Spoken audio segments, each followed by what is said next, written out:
Oh, hey, what's up, guys? Oh, hi. Hello, happy Thursday. Today's ladies' night.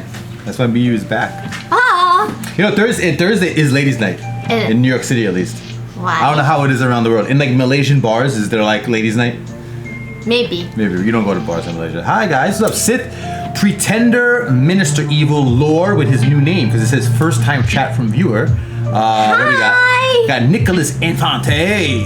What's up? How you guys doing? Hi, all of you. Amazing all of you. Pules. I'm gonna pull a chat in the middle of the screen. Why are you laughing, Lord? What up, Val Sha Sha Sha? Oh my God, Valsha! Val to the Sha. Wait, wasn't he the viewer who watched us from Valheim? I don't know. Because Valsha. Valsha is Valsha. Oh. No, because not Val. That doesn't even make sense. Oh, thank you. Unbelievably beautiful non-makeup to the Miyu. How does Miyu Shut do up, it? Minister. I don't know. I don't know how she does it without the makeup.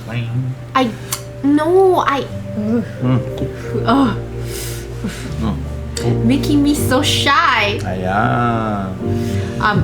So, Hi. how is everybody doing tonight? So if you notice that Miyu is on a little bit of hiatus, but Yes. she was so interested in Tuesday's weird and wacky stream that we did like the demonology video and the paranormal stuff. She wants to come back to finish the video and watch some more stuff. Yeah. I really want to. It's very helpful and like all these. What's up, DC? My man, how you doing? Yep. Especially since the concept of demonology has been hot topic on pop culture themes now. Yes, many, especially one of my favorite movies of all time, Constantine, is very good. It's very good. Yeah. Call him M. Constantine. Yeah. So. Yeah. What's up, Ra? How you doing, man? Yeah. What's up to Malaysia? Exactly. Rock Nation and yes, Minister. Yes. So what I was going to say, so last week we watched a very interesting video on demonology. I know, right? It's such a weird thing. What up, Soul Corn? It went into a lot of detail too. Hi, Corn. Hi, what's cooking, man? How you doing? Do you know what they call corn in Japanese? Say it with me. It's tomonokoshi. Tomonokoshi. But tomonokoshi is like they say in like a different dialect, I think, right? Isn't it? No, that's the official. Is it official? I thought it was only like Sapporo. No, Sapporo is the other one. Sapporo is a different word. What's it called? It's not tomonokoshi. It's easier. I forgot. Tomonokoshi. What's up, jambalaya? You say it well. Tomonokoshi. Yeah, Tomonokoshi is a standard name, right? Yeah. Okay. It's a standard name. So his name would be Soul Tomonokoshi. Yes, 19. Soul Tomonokoshi 19. Soul Tomonokoshi. All right. Hi, Fudge. Oh, Fudge. Midas has two. We got to do something with the Midas gold. What can we do with the Midas gold? We need to actually use it on things. What's wrong with it? Because right now it's just literally money that they can't use. Yeah, well, you are the channel man. What should we do with it? I don't know. We'll figure something out. Let me talk to the mods. Well, Soulcorn, we are weebs, but we did not learn that from weeb culture. I'm not a weeb. Speak for yourself. Why aren't you a weeb? Why? Own up to who you are. Own up to it. But like, you understand, weebs are just the new type of nerds. You know, you guys, now nerd culture is mainstream culture. Because guess what? Nerds are taking over the world. Hey, shut up, dog. The other day, I thought of a question for Miyu, but wasn't sure if I'd see her again anytime soon. Well, you never know. There we go. Also, Miyu has the channel in Discord, Thought Alchemy, so you can post questions with it. Thought Alchemy, yes. Corn. How'd you write that, Minister?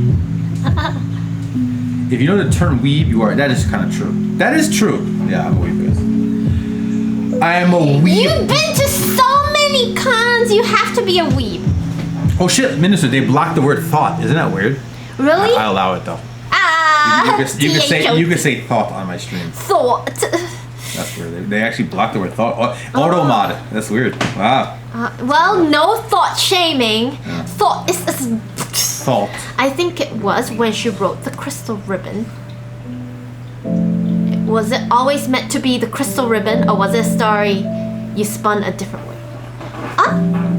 You mean the title? Ronan, what's up, man? Maybe you need to give more context what you mean by that. I have a feeling we're not just talking about the title, but Like the book overall? Maybe. yeah, definitely I had a working title before that, and then the crystal ribbon was something me and my editor came up with later. What was the original title? Can you say it?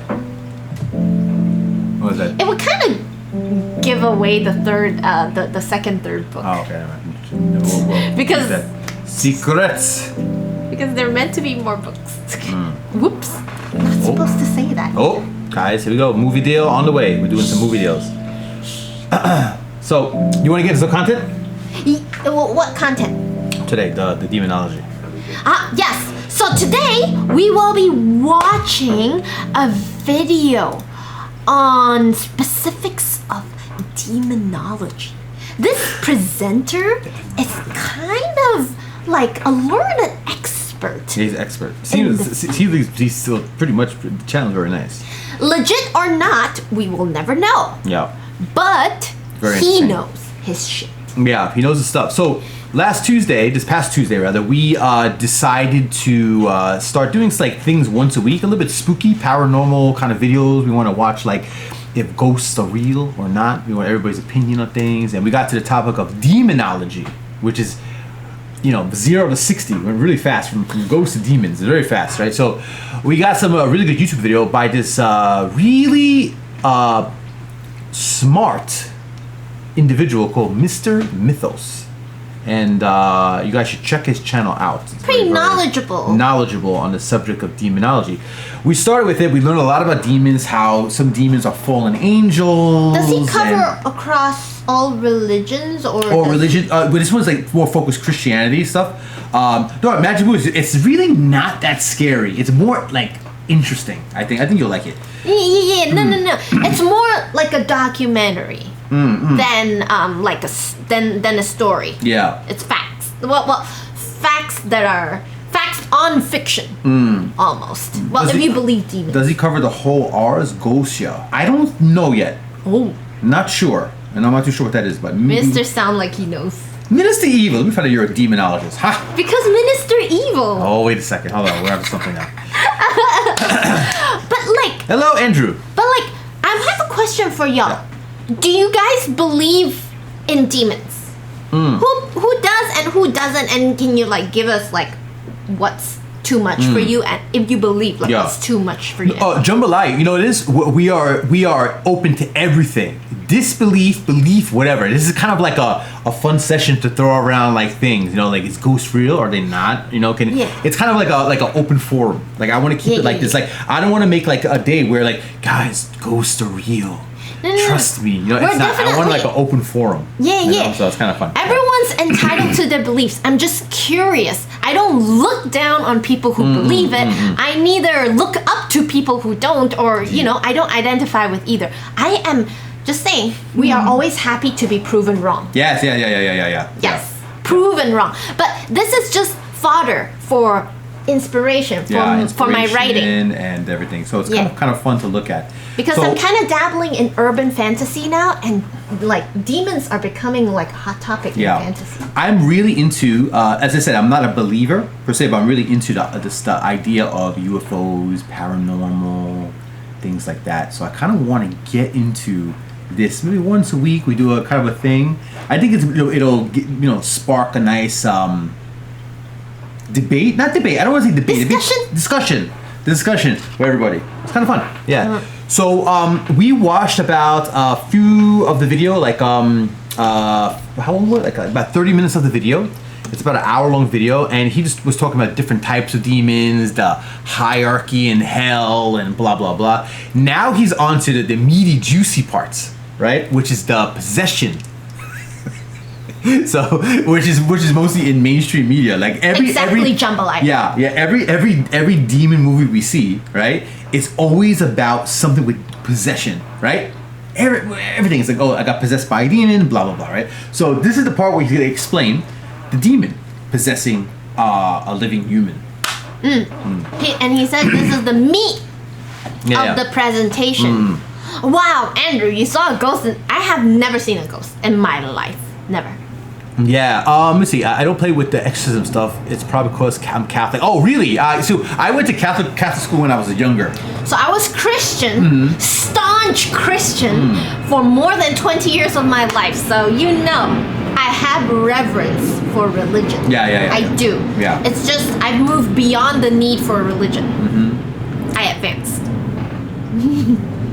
Interesting. Wow, that's really interesting lore. Hey, what's up, RFC? How you doing, man? Yeah, so we're gonna get into that topic. I want everybody just to have like an open mind, and we'll discuss it and everything. You don't believe in it, you believe in it. You have experienced things like that. It's a fun thing to get into, I think. You know, especially because I'm in love with topics like this. You know, it's kind of plus. When we have people over, our choice of movie to watch is probably horror, something paranormal. I love we are really into stuff like that. We are horror junkies. Remember we went to HorrorCon last year? The HorrorCon last year was really fun. That was nice. That was cool. That was my first one I've been to. Eric Gonzalez, thank you for the sub. Thanks for the sub. Thank you for the sub. 30 months. Actually, before let me turn on the audio for the sub so we could instead of seeing it, we could hear it as well. Yeah, I want to hear it. Yeah. Eric. RFC. Let us know who wins. Yes. Oh, tonight is the NBA championship, right? I think my friend was telling me. So what's happening? I don't know. It's a big basketball game tonight. Oh, basketball. Basketball. So let's begin with this topic. I say. Really? Well, listen, Jambalaya, when on last Tuesday I explained my sleep paralysis. I had a sleep paralysis when I was young, and it had to do with a little person looking like a leprechaun. It was a bunch of things. I'll explain it to you one day. It was very scary. It's nice that you guys get to recall one or two sleep paralysis horror experiences. I've had so many throughout my entire fucking life. It's as common as at least 2 to 3 times a year, okay? And then you guys, Glad we're here. I know sports is not. You know, I look like a sporty guy. I'm not really into sports at all. Like I don't watch sports. I don't watch baseball, football. I'm not into it at all. I look like I am for some reason, but yeah. Because you work out. Yeah. So like that's the stereotype that comes with the muscles. Yeah. So today we're just gonna discuss. Oh shit! Sorry. We're just gonna discuss it and watch the video. Let me set this up in the center of the screen here, and then I can switch scenes. Minister! Yeah, I know. Everybody says that. I just kind of like, you know, I'm more of a, I guess I'm a weeb, I guess, in a way. What, I'm a big weeb. I am a weeb. I'm proud to be a weeb. Weebs are so nuanced, okay? Wrestling is cool. Wrestling is nice. Yeah. I never had sleep paralysis. It's the scariest shit farts. in the world. Yeah, sleep paralysis I had it one time, and that's the only time I can remember me having it ever. It was just weird, man. It was a weird thing. What's a little potato boy? Hi, potato. What you doing? Ghost is... Andrew. What's up, Raven? How you doing? Raven! Hey, what? It's nice to see y'all. It sounds like a game of Phasma. You saw orbs. I should come to your house and check for fingerprints too. Raven, I see some fingerprints on your dog. Orbs. That's great. Oh. How you guys doing? Yes. That's crazy, Raven. I've never witnessed anything paranormal. Have you? I mean, I guess that sleep paralysis thing I had, I don't know if you would consider paranormal. That's scientifically proven, though. I don't see that I see that as a trick of the mind. I mean, if you can have psychedelics and induced hallucinations, I mean, like, dreaming is a form of hallucination, so to speak. So, it's perfectly self-explanatory, but nothing to do with paranormal. Right. Interesting. I don't see it as a paranormal experience. I know several of them are family members, and the house came with. Oh my God! Really? I wouldn't discount anyone's experiences just because I've never experienced it. Oh, yo, that's scary. Oh, what's that? That's girl? why. My uncle told me a story once about a great aunt Lula and how she was possessed. What the fuck? Jesus Christ, man. Oh, really? Yeah. You know what I never want to do? If let's say like I have a house, right? I never want to look up the history of the house I'm living in because I don't know what I'll find. Oh, I actually don't know the history of this house. Like, here's a question: how many of you guys would like? Okay, let's say you guys buy a house, and then like a year later, you look up online, like say, okay, I'm gonna type in my address, and then you see like a news article, a family of 3 murdered in the house that you lived in, maybe 10 years before you moved in. How would that make you feel? Would you want to move or stay? Yeah. Elisa Zesty, how you doing, Zesty? Well, Hi, Elisa! Well, if I already invested money in the house and moved in, then... Whoa, that's interesting. What about... I sleep in a room with my grandfather. That really? Wow, interesting. Okay. Yeah. Wow. I don't know if I could do that. That's interesting. Really? I don't fear death like that, though. I feel like dying is the... Oh, shit. Raven, you may be sensitive to the paranormal world. To the upside down, as they say. Dreaming the same dream, that's scary too, Andrew. Oh my God, dude. All the presences are comforting. Raven is a witch! That's cool. That's nice. Yeah, I feel like we just associate things that we don't know. Yeah, we do associate the unknown with fear and a little bit like, you know?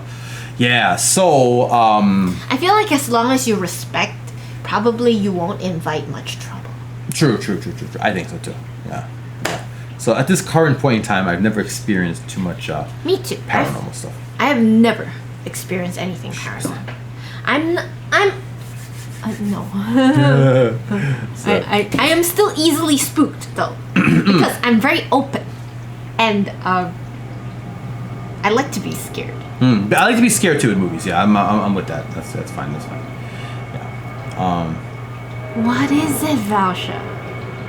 That's scary. I'm having a dream where I was 3 years old, and this was one of the only dreams I can remember. I was at this old castle, and I was following this girl, and she bent down to pick up something, and all of a sudden, this evil face started laughing. Well, I'll see you later. If that ever happened to me in real life, I'll see you later. I'm running fast. I'll be sports guy then. Yeah.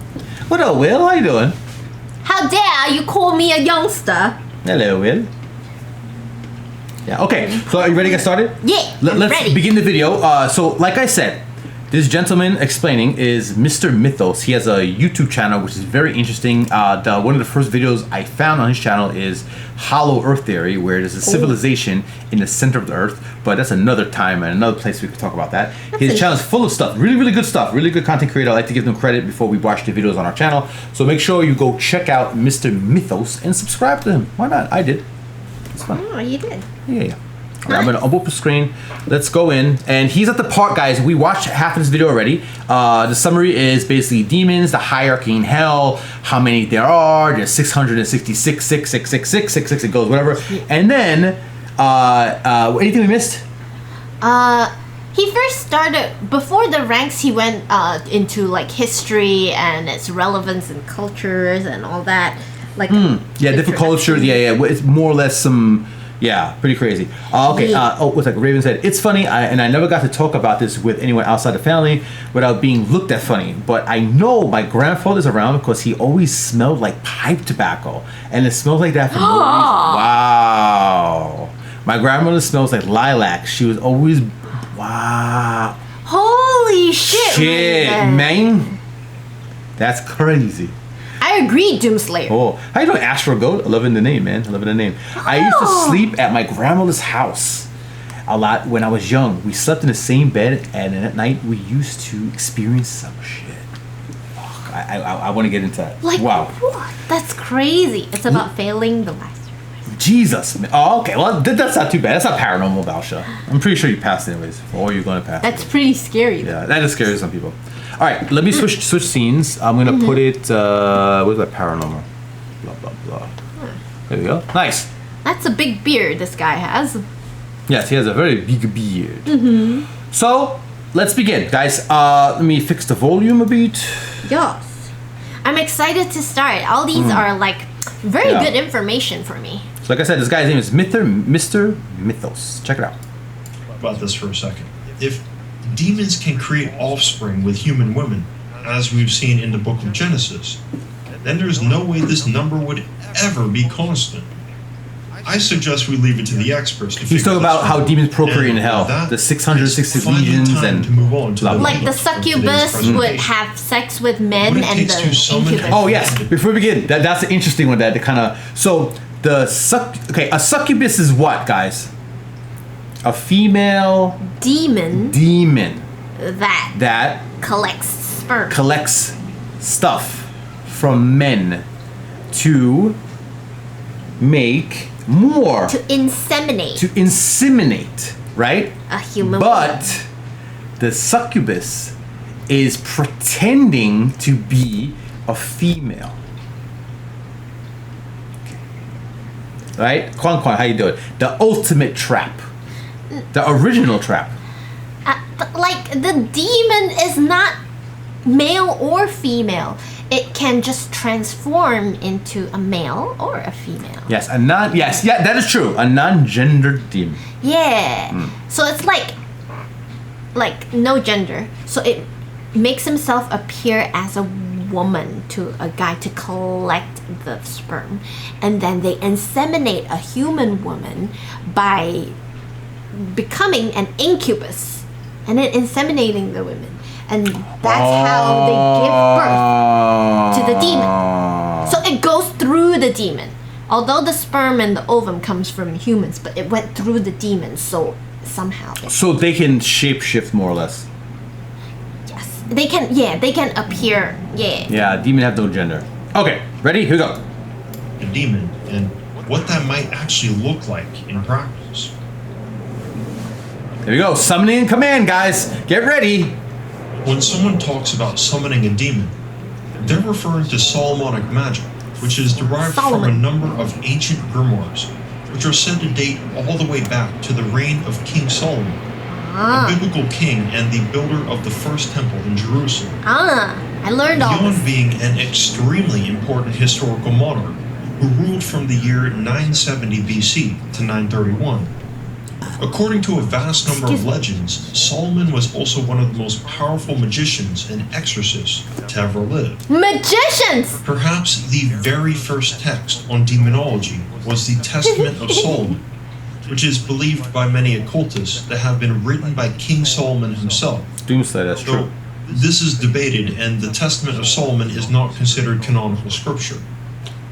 Its origins, however, are at least 2,000 years old, making it older than the Book of Revelation. The Testament of Solomon supposedly documents how Solomon built his temple, and that was by means of summoning and commanding a number of powerful demons, using a magical ring engraved by God. The text is comprised mainly of interviews with these demons, in which Solomon tries to extract information about their evil deeds, their weaknesses, and how they might be defeated. I've heard angels being portrayed as sexual. But how did Solomon summon these demons in the first place? Well, the key lies in this ring gifted to him by the Archangel Michael, which bears the seal of God, which is a pentagram. This ring and seal are used to stamp the chest of the demon in order to enslave them. This idea of a seal is perhaps the most important concept in the art of summoning demons, because... Wait. Who is enslaving demons? Solomon. Oh, so Solomon has like demon pets running around the palace? I think he just said that they use it to build his thing. I don't know. Right? Okay. Oh, well, I remember when I was, the night we heard a noise in our attic, I followed my dad to the entrance, and after he went, and I saw two eyes the size of the doorway. My dad left the attic, and what the fuck is that? You found a coffin? In the what? In your house? You found a coffin? I'm trying to scare us, man. Yeah, you are. Astro Gold, one thing I remember clear is that I used to wake up at night and the door to her bedroom would be wide open. Mind you, she always locked it before we went to sleep. And sometimes all the wardrobe doors were wide open too. No, take your time. No rush, man. Welcome. Okay. That's fucking freaky, man. No. Stop. Let's continue. Okay, fuck. Just as God has a unique seal, so does every demon. Later Solomonic grimoires elaborated on the seals of individual demons, which could also be used to control them. Of course, demons prefer to keep their seals hidden, because if one is discovered, or possibly revealed by another demon under torture and interrogation, this is their primary vulnerability. See, Wow. I would like to point out this form of weakness as it encompasses culture. Because in Buddhism and a lot of East Asian religions, they have specifically something that's similar to this as well. That is the weakness of the demons from their religion. You know, like the Yao and the demons you see in pop culture, they have a thing like they don't reveal their names. It's also touched on in my first book, The Crystal Ribbon. The demons there don't reveal their names, so the fact that the name is their weakness, so you have to find out their names in order to like control them. So this is something like that. It has something to do with their identity. That Also, they like can't reveal. I remember, like, just when it comes to pop culture in movie, what is it? What was the Exorcist movie with the couple? I'm like having a brain fart. The Warrens. The Warrens in Ed and Lorraine. Ed and Lorraine Warren. Valak. Valak! Yeah, Valak. They had to find the demon's name to have power over it. Yeah. Oh shit, Raven, show us. Yeah. Send. Wow, Valak. Yeah. So it was important that they found out the demon's name. Yeah. Yeah. That shit was crazy. We can play. At least according to Solomonic magic. Jesus Christ, mortuary. Solomonic magic is corrupting, though, and most who practice it are said to, at some point, become overwhelmed and abandon their beliefs in favor of some great temptation, thus losing the spirit of God and also their command over the demon. Fucks you up. In the Testament of Solomon, King Solomon himself falls victim to this and ends up worshipping the demons Remphan and Moloch in exchange for sex with a Shunammite woman. What? At the end of the text, Really? he gives his grave Hello, George. warning to the reader See? not to follow in his footsteps.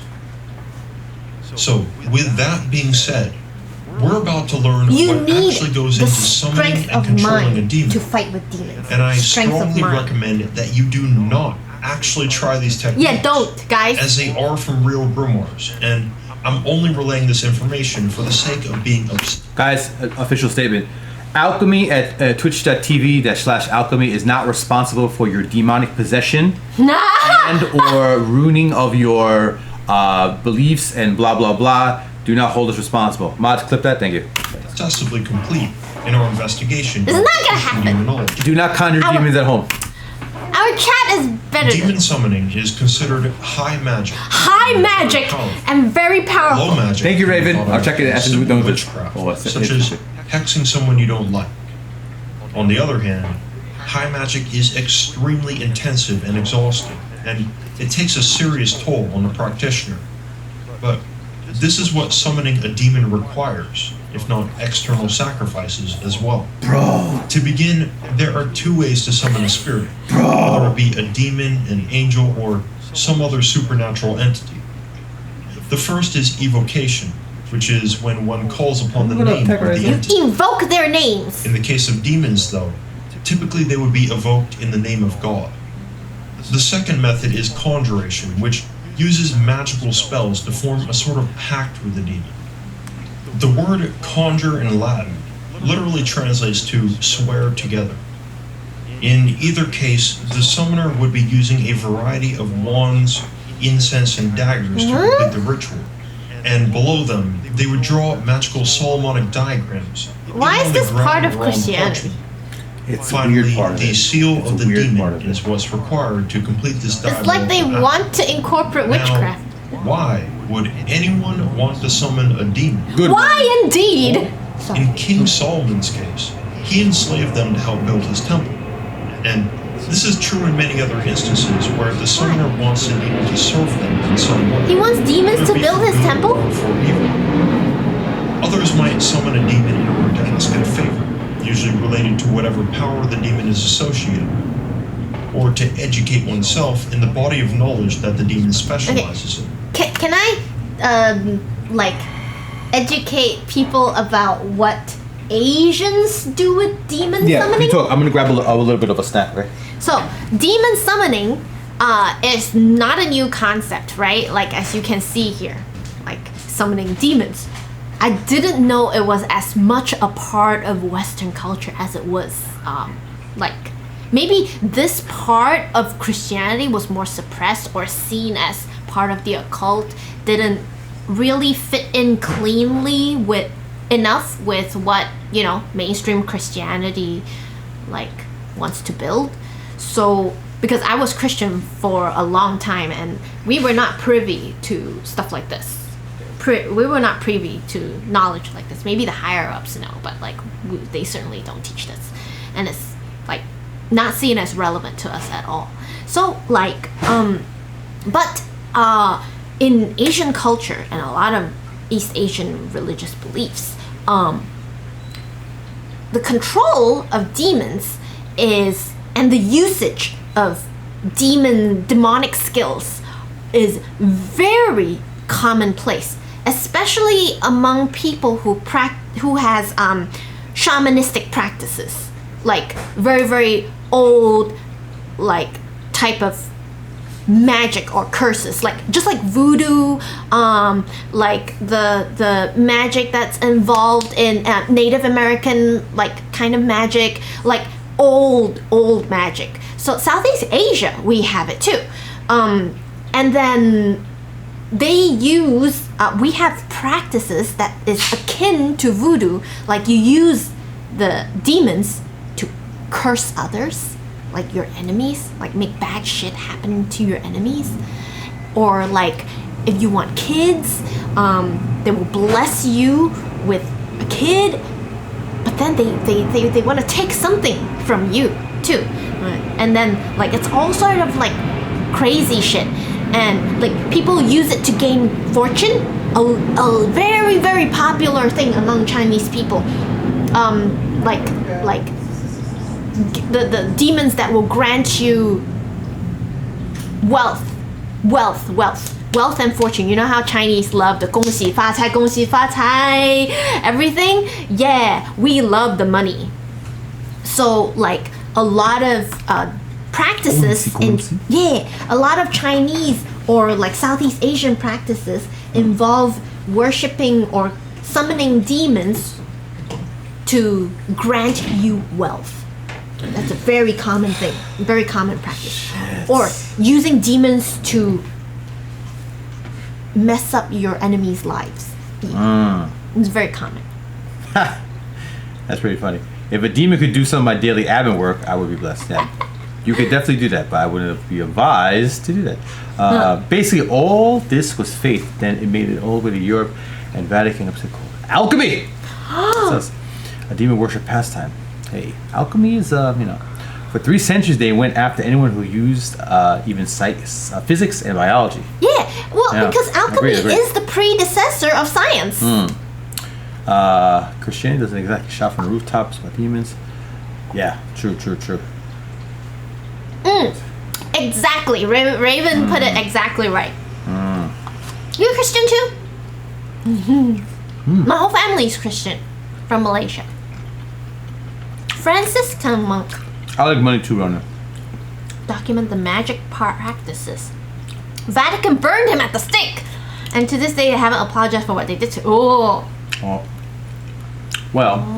Interesting. Okay, you guys ready? Let's summon something.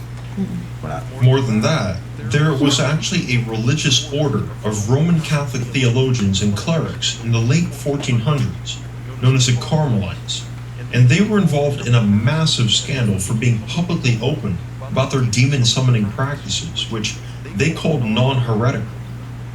They believed summoning demons was okay for the purpose of asking them specific questions and recording responses in order to learn about the nature of the demonic world. Yeah, I don't see anything wrong with that. But just like King But Solomon, there may be it influences turned out that will over change time, many of the Carmelites ended up summoning demons, no longer to ask questions, but to win sexual favors from women. It's always money. That desperate? Treasure. Come on, man. Go to a bar. You can see Money and how lust. good See? intentions Money and quickly lust. get corrupted when dealing with these beings. And with that final warning, it's time for some summoning action. Hey, let's To begin, summon. I'll give you an example of how one might summon a demon according to the important Solomonic grimoire, the Key of Solomon, which dates back to the 14th century. The summoner begins by drawing a magical circle around themselves on the ground, after which they must draw a magical triangle immediately outside of that circle. These are, of course, highly complex diagrams that must be drawn in exact detail, or the ritual will fail. During this process, the summoner wears the seal of the demon they intend to summon, and after drawing the magical diagrams, they must take the seal and place it into the triangle while reciting incantations, which are a very specific series of words, typically in Latin. If every detail is exactly as it should be, the demon is literally supposed to appear within that triangle, in a physical form that the summoner can both see and interact with. For example, if a person wanted to summon one of the 7 kings of hell, Whoa. they would need to appeal to each demon in the correct order to reach the demon they actually intend on summoning. What? What? You can see how this can quickly get complex, Yeah. because the summoner must not only be aware of the hierarchy of demons, but painstakingly navigate the bureaucracy of hell. Even if a person wanted to summon and control a lesser demon, they would still need to evoke the names of that demon's superiors. Oh, Moving on, shit. it's Okay. now time to teach you in detail how to summon the devil, which, again, I really do not recommend you do. Regardless, it's likely You that think? over the years, these steps have been altered to prevent people from actually doing it. These instructions come from the diabolical grimoire Diabolical. known as the Red Dragon, which is another Solomonic grimoire allegedly discovered in 1750 within the actual tomb of King Solomon. Oh no! All these the church Original copies rejects. held in Ronan, don't do it. archives You of the conjure a Catholic demon Church, on your wrist. hence why I believe it's been altered. Many occultists consider this grimoire in particular to be one of the most potent and dangerous in existence. Oh really? This is because inside of it, there are very specific instructions about how a person should go about summoning the most powerful and evil demons in existence, particularly Lucifer, the devil. Fuck. They censor this so much in my church. They censor these type of things so much. They're always saying like the only thing you should read is the Bible. Nothing else matters. Yeah. Why I would read something like this? Not to conjure demon, but to protect myself. And to I was always like, you should know. You should know about your enemy. I'm not saying demons are my enemy, but you should know. demons are always listening. They will hear. They will hear. Scary, man. Don't declare them your enemy. No, they're not. They're my best friend. The Red Dragon Grimoire also gives methods of constructing special tools and instruments to enslave the demon after it's been Whoa. summoned. However, it also gives the user the option of completely foregoing these tools at the expense of forging a binding pact with the demon. That is, to sell one's soul. Oh, As for summoning Lucifer, the person conducting the ritual would first need to evoke the name of God and the Trinity, which And is the revoke Father, the Son, and the Holy Ghost, and then command Lucifer to exit hell using an incantation. There are 2 phases of this, with 2 distinct incantations. wait. I spotted an inconsistency.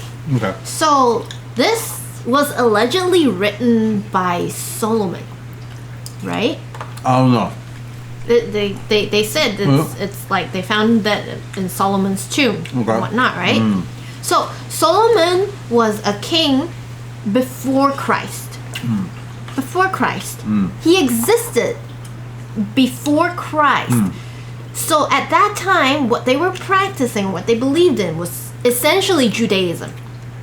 Who only believe in the existence of the Father. There's no such thing as the Son or the fucking Holy Spirit. So, how does that concept appear in the idea of the Son and the Holy Spirit appear in a grimoire written by Solomon when the concept of the Son and the Spirit does not exist yet? Maybe prophecy? Solomon never... I don't know. That's something we could look into. Interesting. I agree, George. I agree. The shit I see in religion sometimes is crazy. Yeah. Yeah. Let's see. Is there a chance that you're correct or we might be missing something? Let's see. That must be performed perfectly. At this point, Lucifer is supposed to appear within the Solomonic triangle, but if he doesn't, the summoner needs to use an instrument known as a blasting rod and dip 2 ends of the rod's fork into a cursed fire. Holy shit, I've seen this will item result used in the horrible cries RPGs. of 1,000,000 spirits from hell, which the author of the Red Dragon Grimoire advises the reader not to be frightened of. These spirits are being tortured in order to force Lucifer to act. The summoner must then proceed to a third incantation, where all the names of God are evoked, and El Lucifer and Shaddai, I Legion are know. again threatened with the blasting rod. If that doesn't work, there is a fourth and final incantation, known as the Grand Invocation of the Great Kabbalah, which is by far the most esoteric and complex, and the user is instructed to say it twice. Absolutely perfect. Wow. If all of these steps are done correctly, Lucifer will definitely appear, according to the grimoire. Finally, the summoner must converse with Lucifer Fear. and convince him to submit to their control. This is done through torture, using both the blasting rod and the grand invocation of the Great Kabbalah. Of course, summoning demons, and especially the devil, comes with risk, particularly that of possession. So what happens? So the Christians believe, or generally people believe, that Lucifer is not God. He cannot be in 2 places at once. So if someone somewhere else is summoning Lucifer, that means we can't summon him, right? No. Ah. The person will come up and will hand you a number to wait. Yeah, wait. like the DMV. Please wait your turn. No, we're too nerdy. We're spotting all these. I'm quite loopholes. sure that I don't know something. Well, fuck that. We're too nerdy. I'm Comanche. Comanche?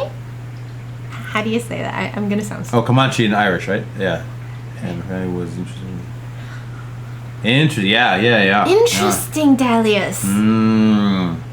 I'm a mishmash of a lot of things too. Wow. Dude, this is good. Yeah, In the exactly, case of a Eric. dragon, the user is instructed to What a form moon a dog! Solomonic triangle using a bloodstone and 2 blessed candles in What's a order to blood? protect himself. However, the risk isn't as huge as you'd think. This is because the main purpose of Solomonic Spawn, magic is to you came tempt just in demons into time. doing something for the summoner. So the summoner Spawn! typically offers the demon something they want, Stay here, like watch a this bribe with or us. some other incentive. So the summoner typically offers the demon something they want, Like like what? a bribe or some other incentive. Thus, in this context, possession is not really on the minds of these demons, as they're far more interested in what deal the summoner wants to strike. Never But strike if any all fucking else deals fails, with demons. That's the purpose first of the thing. magic triangle on the ground is to contain the demon, keeping them trapped and unable to exit the triangle. However, sometimes things do go wrong, and the demon gains an upper hand on the summoner. They'll fuck with your mind. This leads us to the deeper discussion of demonic possession and exorcism, which I is like really this. quite an ancient concept. In fact, this is old as the idea of demons itself. Here we go. Possession and exorcism. Any type of Yeah, supernatural no deals. spirit is said to have the ability to possess a living creature, including angels, gods, and ghosts. And belief in spiritual possession exists in nearly every known culture, even remote islands such as those in Micronesia, as found in a study conducted by the National Institute of Mental Health in 1969. So, either possession is a real thing, or this idea is somehow inherent to the human race in order to explain things like mental illness. If demons were real, they would be lying through every pore of their bodies, I think. So you don't believe them, okay? Damn, yeah. Guys, don't believe them. Don't strike no deals with them. If someone tells you they can grant you 3 fucking wishes, stuff them back in that lamp. First wish, give me more wishes. They always say that. There are actually quite clear distinctions between possession and mental illness, but we'll get into that a little bit later. From the very beginnings of Christianity, it has always been thought that Satan and his legions of demons are at constant war with heaven. But this is more of an indirect war, because they carry out what are known as spiritual attacks on humans in order to lead them away from God.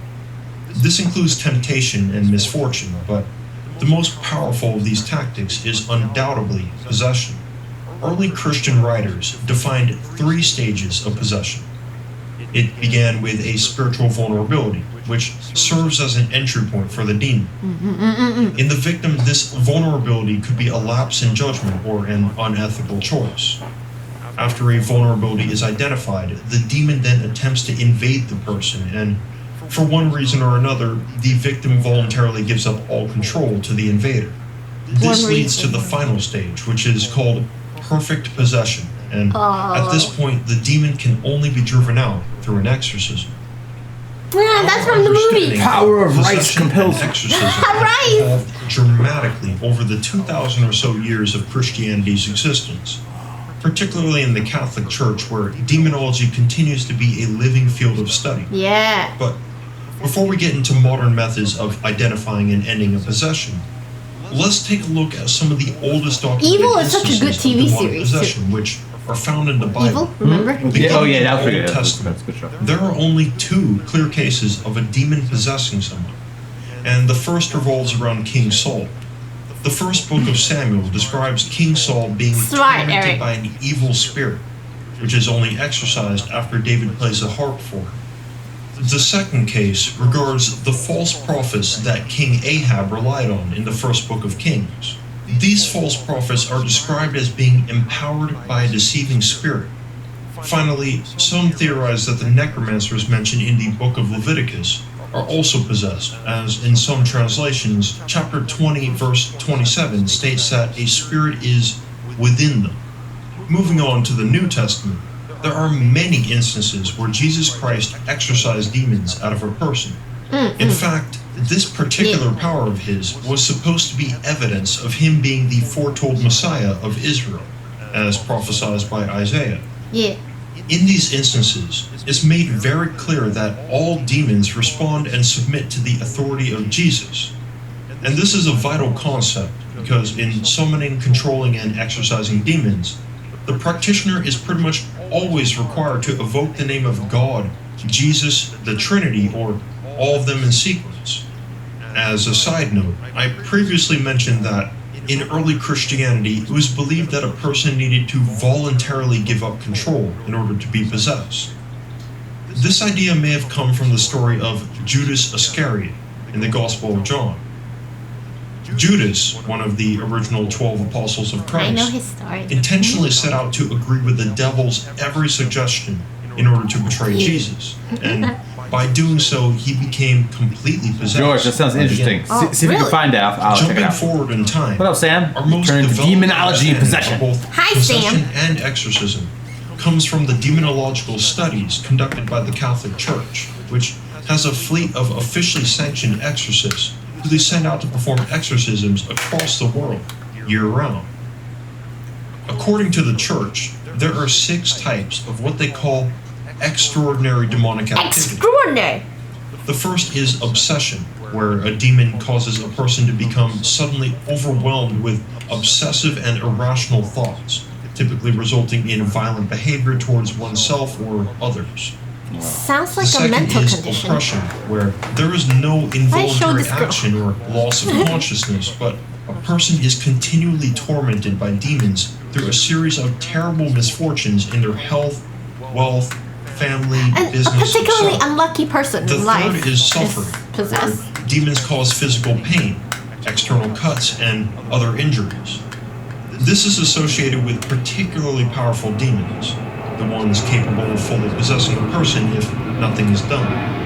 The fourth type is infestation. Oh yeah. Demons attach themselves to houses, objects such as dolls or statues, shit. and even animals. Annabelle. The fifth is possession, where a demon takes full control over a person's body and or mind, but unlike the ancient Christian concept, it's believed that no consent from the victim is given. As before, this usually occurs after a person does something that leaves them susceptible or vulnerable to demonic influence, such as giving in to a temptation. Remember though, this is only really something to worry about if a demon is present, and usually the person would have some indication that a demon is targeting them. For example, the Smelling demonic sulfur. activities I just listed: obsession, oppression, suffering, and infestation. Finally, the sixth type of extraordinary demonic activity is subjugation, and this is when a person goes out of their way to voluntarily submit to demons or the devil himself. Oh, okay. This is found with diabolical witches, as well as certain theistic sects of Satanism that actually worship Satan. We'll get into subjugation in the final section of this video. They're the When it cultists. comes to the Cultists! Catholic Church's Summon the shogun. identification of extraordinary demonic activity, HP love. Catholic exorcists are careful to always Anthony conduct Hopkins. an array of medical and psychological examinations before proceeding with an exorcism. Okay. And exorcism can only happen Exhaust if the exorcist all- believes beyond any doubt Yeah. that they're dealing with a genuine case of demonic activity, with absolutely no other reasonable explanation. Why is this role play? Horrible. This practice is called moral servitude. demon play. No. So, Not what No. does a genuine We're just demonic possession watching a look video like? for. Well, Yeah. since medieval times up until modern day, It's certain just an criteria interesting are topic. used to identify genuine possession. These include superhuman strength, speaking in languages unknown to the victim, revealing accurate knowledge of past, present, or future events, again, unknown to the victim, and aversion or intense hatred toward holy symbols such as a cross, names That's such as common. Jesus, or places such as a church.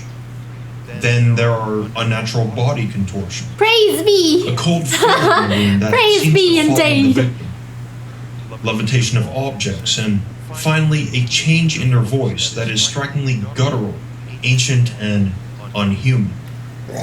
Now, if a person is clearly possessed by a demon, an That's his exorcism golem might not only be voice. justified, it could be the only way to save them. For example, there is the famous Roland Doe case, which the novel and movie The Exorcist was based on. Really? Roland Doe was an anonymous 14-year-old boy who was introduced to a Ouija board by his aunt, who was a fortune teller. Oh shit. Oh If you don't no. know, a Ouija board is a tool used to send and receive messages from the spirit Don't world. mess with Ouija And boards, This is guys. likely what made Roland Doe susceptible to possession. Not long after he used the Ouija board, the family Have you began guys to hear ever done it? strange noises in their house, followed by heavy furniture moving and even a vase levitating when the boy was in the room. Fuck that. Have The you boy guys? also began to Have you speak ever done Latin, it? Ouija a board? language he did not know, in a deep guttural voice. Weebs. After a recommendation from the local I'm a pastor, weeb. the Roman Catholic priest Edward Hughes was called in to perform an exorcism boy. on Roland Doe. Do you die? It's vital to understand that an exorcism is not simply a ritual, but more of a confrontation against a demon, I an know. actual battle. See, it's an actual battle. This is why the okay? possessed person needs to be restrained, so they can't harm themselves or others, and especially the exorcist. Ooh, they're gonna tear The their throats exorcist out. is trained to recite a series of ancient prayers, specifically the Lord's Prayer. Ah, yeah, everyone knows Litany the of Lord's Saints, Prayer. the Hail Mary, and What's the the Lord's Prayer? Athanasian Creed. These are Something will always be thy spoken name. in Latin. Oh, that's it? Yeah, What's the thy kingdom come, exorcism thy will be begins. done on earth The as it is in exorcist heaven. must Give us this day our proceed daily forward bread. and continue And I to know How- Chinese too. matter what Chinese version. how Oh, long no. it takes. Power of Christ. If he were to stop the ritual or be Power of interrupted, Christ. Compels you. this could spell grave danger for the exorcist. Fuck, man. This process is extremely taxing, and thus the exorcist does make himself vulnerable in order to perform it. However, this doesn't necessarily mean that a failed exorcism will result in the possession of the exorcist. Well, In the case of Roland it Doe, always the happens. boy was strapped tightly against his bed during the exorcism, but Shit. somehow he Oh, you wanna managed listen to slip out of Chinese his version? restraints, Later. rip into the bed's mattress and pull out a spring, Oh. then slash the priest with it, Whoa. causing a serious injury that ended the exorcism prematurely. Oh, Scheiße. It's actually pretty common for an exorcism to fail, especially due to violent He reactions. pulled from out a the victim. spring from the Exorcisms can bed? take That multiple is days, crazy. Even weeks some of jail shit. constant No, no. prayer and ritual. That's some. What up, In Link? Roland Doe's That's some case, John Wick His shit. exorcism required 3 separate attempts. Damn. That's some John Wick One shit. of which had his nose broken Hi, during the Link. process. After Roland Doe had been exorcised, Wow. the boy returned to his normal self and went on to live a completely ordinary life. Yeah, right. Thankfully, this Phasmophobia only. happy ending is not only common, but it's the goal of all exorcisms. When the ritual finally succeeds, there is a noticeable feeling that the demonic presence has left the room, and the previously possessed person feels such a relief that they become Shit, right? extremely emotional. Fuck. A feeling typically described as being reborn. Reborn. At least to me, being possessed Yeah, no by shit, demons buddy. sounds like a pretty terrible ordeal. Yo. Not something which a person might want to experience. But what if I told you that some people actually sought out this kind of relationship with It's demons? true, like I said before, like I told you guys Surprise you. before.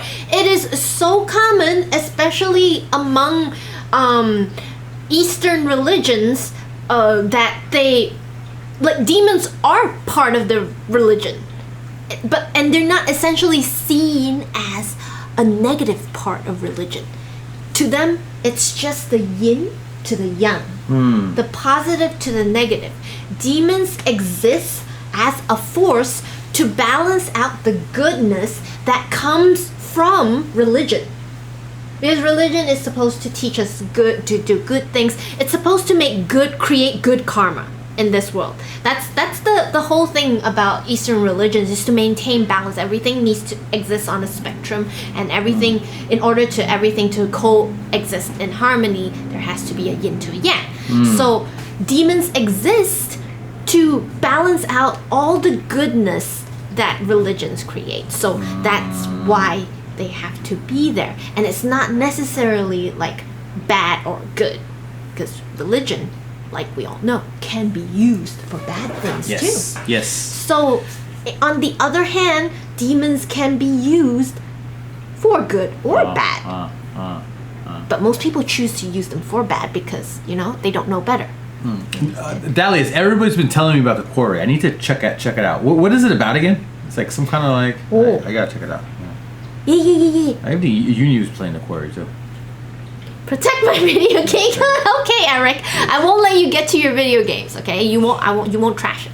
Power rice. Okay, Power rice. compels you. Throughout history, That's good. Oh, demon man. worship and the hope of possession We'll try. was totally a thing, independent of rumor and hysteria. This leads Oh, us George. to our final obsessively detailed dive into Christian demonology, which is the discussion of witchcraft and its relationship with demon worship. Of course, rice. most witches perform pagan rituals, not necessarily satanic ones. Moreover, many witches throughout history were never actually witches at all, but simply accused of being one. However, it's a fact that a small minority of witches did closely associate themselves with demonic activity, and these groups are the ones we'll be discussing, along with their strange and dark rituals to invite demons into themselves. Yeah, they report about feeling like extra sexy after In a very inviting general demons sense, to possess them. I love this guy's we background. define as It always manipulation changes. of supernatural forces. For example, placing a hex, curse, or a blessing on someone. Even casting an enchantment spell or mixing herbs into a love potion. In a more modern sense, it could also mean a pagan practice of, for example, divination, in which the unknown is revealed or the future is told. Unfortunately, there is a subset of witchcraft I am aware that of deals that, with Raven. causing intentional harm, misfortune, or even death through demonic means. This negative practice is known more specifically as diabolical witchcraft. Damn. Ooh. When discussing this topic, a clear line is I actually heard coffee enemas are very good for you. diabolical witchcraft I heard that. and traditional I have a friend witchcraft. who does it. Whereas I traditional haven't. witchcraft was essentially just following a pagan religion. I only do Coke Zero enemas. However, as we covered early on, there was a lot of confusion during the early years You of see Christianity how all these as to what was demons, considered witches, demonic. vampires are like always Remember that associated early with Christian religion. authorities believed that pagan gods were not actually gods, but demons in disguise. This is why, in the first century, the Apostle Paul wrote that, quote, "What pagans sacrifice, they sacrifice to demons and not to God. I do not want you to be partners with demons," end quote. This belief that any pagan worship was demon worship carried on into the 10th century, where canon law stated that, quote, "Certain wicked women turned aside after Satan, seduced by the illusions and phantasms of demons, believe and profess that in the hours of the night they ride upon certain beasts with Diana, the goddess of the pagans." End quote. Oh, the Greek goddess of the moon. Diana mentioned here is the goddess of the moon in Roman and Hellenistic religion, but in this case, medieval Christian authorities are interpreting her as a demon posing as a pagan deity. Depending on your beliefs, perhaps you agree or disagree with them, but for now, But we'll turn this our is what focus they to what teach, is yeah. not pagan religion, but genuine diabolical witchcraft, where witches intentionally evoke and worship what they know to be actual evil demons for the purposes of harmful magic, also known as LARPers, sorcery. yeah. Yeah. Good old The LARPers. difference This is between- cursing. Another This is trigger cursing. warning, by the way, probably for this whole section, as there are multiple disturbing sexual and violent acts that I'll briefly mention. Ooh. I'll do my best not to be so graphic, but viewer discretion is strongly advised. Okay, guys. To begin, the Fine, practice fine. of diabolical witchcraft was heavily documented in Western Europe around the 15th century. and I know they do There some were pretty four fucked key up shit. elements to this practice. That's why people are scared. First, the witch would make a binding pact with Satan or another powerful demon by evoking them in order to bow to them and submit to their authority. Second, there was sexual congress, which was thought to be literal sexual intercourse with the demon, or a surrogate who was possessed by that demon. And this could have been an idol, another person, or even an animal such as a goat. The purpose of sexual congress was to seal the initial pact. Third, diabolical witches would perform acts of harmful magic, the sorcery I mentioned earlier. This was to carry out the objectives of the devil. Finally, the fourth element was the night flight, or demonic Sabbath, which definitely wasn't the Jewish or Christian Sabbath, but rather a regular gathering of witches at midnight in order to meet with Satan himself. The late 16th century French text, titled The Antichrist, provided a testimony and description of what this demonic Sabbath looked like, and I Do quote, they have their own "An Bible? Italian man took her to a field on St. John's Eve. The man made a large ring with a rod of holly, muttering a few words which he read from a black book. Thereupon appeared a large horned Christ goat. underscore just Christ subscribed. Good to see you, Em and Miyu. Hope all is well. This guy has a nice documentary voice. Yeah, it's pretty good. He's very good. Yeah, it's like the Yeah. smooth. Very smooth. How you doing, Krisu? Thank you for 41 months. 41 months. Yeah. 41 months of alchemy possession. Welcome home. Welcome home. Welcome home, masters. Yeah, shut up. Hi, Wicked Yoda. Hey, Yoda, Oh shit. Fuck, man. Yeah, Dahlias, they're good folks. Hey, just saying, there are good folks in every religion, and there are shitty folks from every religion.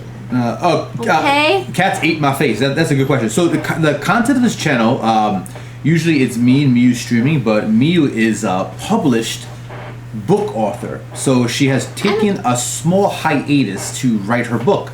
But today she's back because she's very interested in these topics. So Yeah. sometimes we do kind of like spooky kind of themes, like paranormal like games and stuff like this. Is ghost real or not? It's open forum for discussion. And sometimes we play video games, like we've been to Lost Ark and things. It can be very random. Probably best to check out our Discord, and see how the air is there. Good. When I'm on, I like. Mixed. Oh, when I'm on, I like to catch up with my chat, see what's going on with them, and then I'm published with Scholastic. I'm a children's book author. Now and then I like to children's book author, and then thank you. I like to discuss philosophy with my chat. Yeah. I'm a philosophy enthusiast. Yeah. I like to pick their brains, discuss social issues, discuss personal challenges, self-improvement, stuff like that, and learn from each other. No, thank you, Dalius. I appreciate that. Yeah, well, we stream because it's a fun little thing. We don't really stream for for a living. We're not professional streamers. Yeah, we're not full-time streamers. We have our own thing. Emron is a magician. Yeah, I do diabolical witchcraft. No. Like performer. Yeah, performer. Magician. What else? Yeah, we basically so it would just me and Miyu on the channel. But for the next month or so, I'm gonna be holding the channel mostly me, while Miyu is doing finishing up her last sections of her new book. So yeah, it's kind of fun. It's going to be a young adult urban fantasy type novel. That's kind of the idea, exactly, Dali. It's kind of more of like a hangout channel. We come here, where we post paranormal stuff like this, like demonology, whatever. I don't believe in it. I don't not believe. What's the word for it? I don't disbelieve. I don't disbelieve in it. It's an open forum for us to discuss. Yeah. I personally, I don't like to discount anyone's personal experiences because I don't know everything, and I always tell my viewers I am always happy to be proven wrong. Or proven right. Of course, everyone loves to be proven right, but not everyone likes to be proven wrong. But I see it as growth. I see it as learning. I am a lifelong learner. And then I'm not a vampire. And then it's just fun. And sometimes we do IRL. Sometimes we do IRL, yeah. When it gets a little more, well, it's warm now, but we do some IRL, because we're from New York City. We're in New York City, so it's kind of our thing. So yeah, that's kind of like our channel now is very variety, I guess you could say. A little mix of that, a little bit of this, a little bit of that. Sometimes I would sit down and I would read some of my other writings. Erotic fan. Maybe. Hey, is it 18 if I read erotic literature to chat? I don't know. I'll let Krisu research. Can you guys look it up? What if I start writing erotica? No, I cannot. Scholastic can't know. He took out the wand from his pants. It was extra hard and magical. I don't know if that's what. But let's continue. His tough man. Accompanied by two women, as well as a man dressed as a priest. There we go. The goat asked the Italian who this girl was, and sounds like a joke. having replied that he had So brought this goat her to asked an his, Italian guy. the goat made him make the sign of the cross with his left hand. Then he commanded all of them to come and greet him, which they did, kissing his rear. Kissing his ass! Had a lighted black candle Kiss with asses! two horns, from which the others lit their own candles.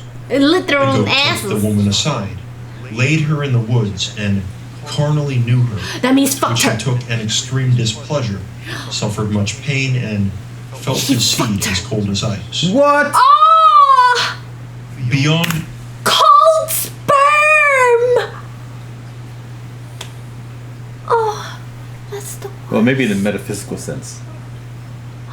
That's the worst description of a rape. the demonic Sabbath, diabolical witches would also participate in a now infamous ritual known as a Black Mass. Black Mass, I heard. In Catholic tradition, Mass is a central ritual of worship in which a series of rites and prayers are carried out in a very specific order to connect oneself with God.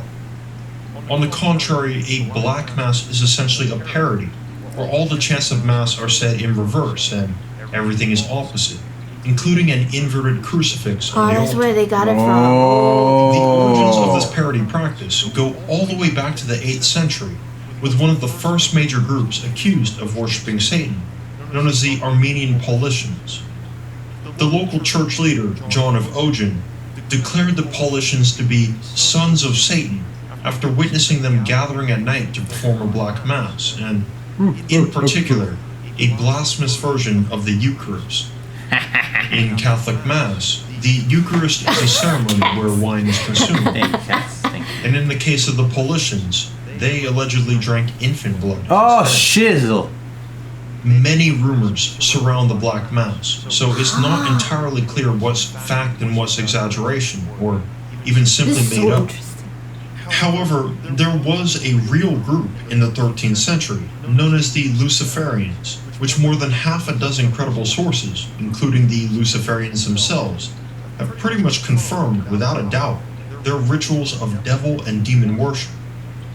The Luciferians named themselves after Lucifer, the former heavenly name of the fallen angel Satan. The Luciferians believed that Lucifer and his army of fallen angels were unfairly expelled from heaven, and that Lucifer would someday return to defeat and overthrow God and claim the throne of heaven as his own. Yeah. In order to support this objective, this group did pretty much everything they could to offend God and all things Christian, believing their reward would be everlasting paradise in heaven with Lucifer. Examples of this include their initiation rite, where a newcomer would kiss a toad, a duck, or a goose and exchange saliva with. Ah! They would also hold large feasts where a massive black cat was the centerpiece. This cat was believed to be possessed by a great demon, if not Lucifer himself, and only the most worthy would be allowed to kiss the cat's rear end. After worshipping the cat, the Coconut. candles lighting the feast would be blown out, and what proceeded was a massive orgy between members, some of whom were blood related. Though it's arguably not as disturbing as the demonic Sabbath or Black Mass, the Luciferians of the 13th century are one of the most reliable accounts of real demon worship. Today, demon worship, diabolical witchcraft, and sorcery absolutely still exist in small cults. Demonic possession still occurs, and demonology continues to be studied and expanded upon in the Catholic Church. Unlike most other occult sciences, demonology is very much alive and relevant in modern day.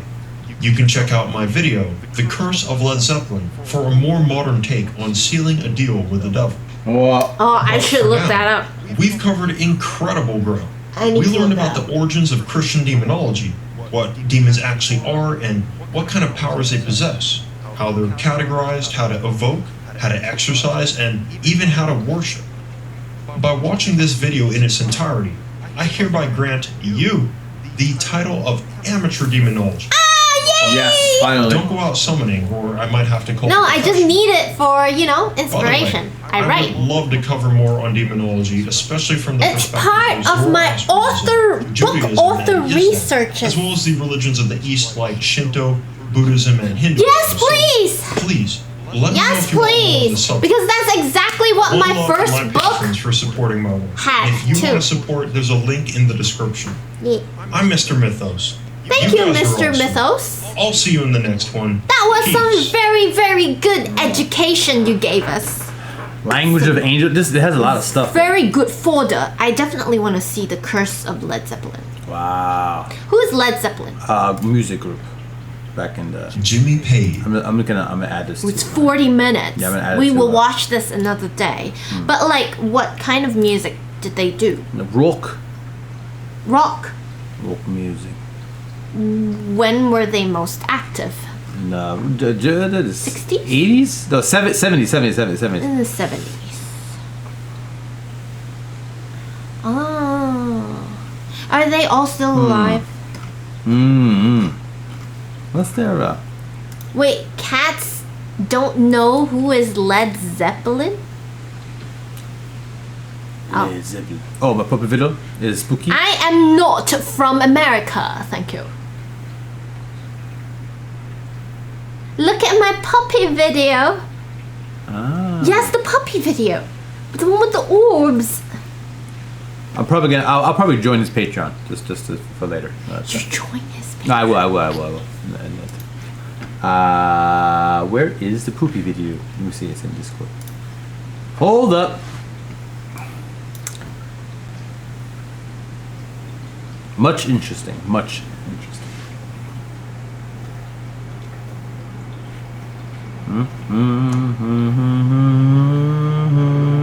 Okay. Let's see Raven's video. Raven! We will see your orbs. Let's see Raven's orbs.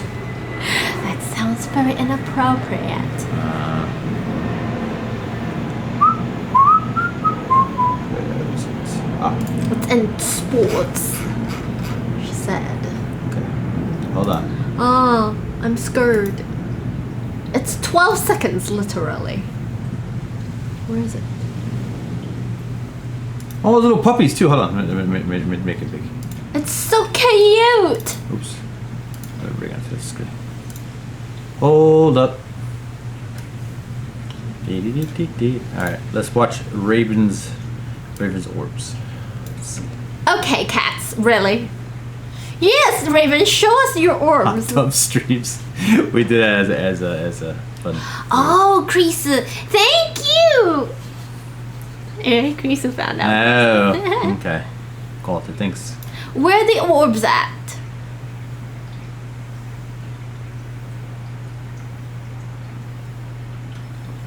By the light. Oh, wait. Oh, Wait, what was that? wait, I seen that. Hold on. Time out. wait. Are you no? Hey, that's bullshit. Let me see. That's some bullshit. Right here. You sit by the light. Oh, Oh, was that it? Was that it? Wait. Orbs. It's just a trick of the light. Probably a car from outside. That's What? wrong. That was a fly. the fuck? That was a fly. Wait, what is this? That was a fly. What is Oh, this? That was a fly. What is this? I would say that's This a is an fly, animal. or maybe like a particle. This is a or possum. something like dust. Yeah, dust or a bug. Time out. Hold up. Time out. You know, it could be a bug. That's a mouse. Wait, what is this? Hold on. Time out. Are we reading too much into this? Watch here. Ready? Watch here. There's something going here. I'm gonna pull it. Wait. 3, 2, 1. What is that? A bug for sure. That is not a bug. Raven says that's a mat under a chair. What do you mean, man under a chair? It's a thing running across the room. No, I'm the one who sees this. No, I see it. Okay, I see it. But what's the one? Which one is the? That one's dust. Lol. Go back further and look at the light. See, that one's dust. She said. It's pointing out at dust. Raven, I think you need to call the exterminator. You have a rat. Oh, see.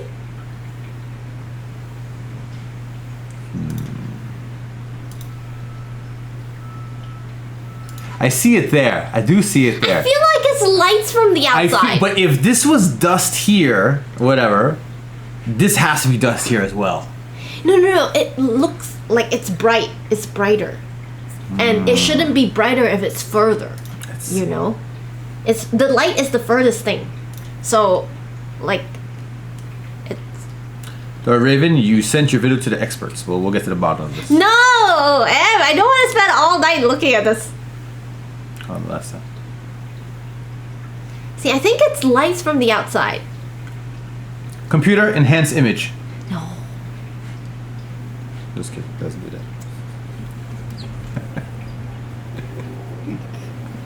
I wish it was Star Trek. Popping up in front of the light. I don't know. That shit on the floor is like a rat. Raven, you got rats? No, I'm looking at the That's light. Okay, that's on this side. No, wait. Play.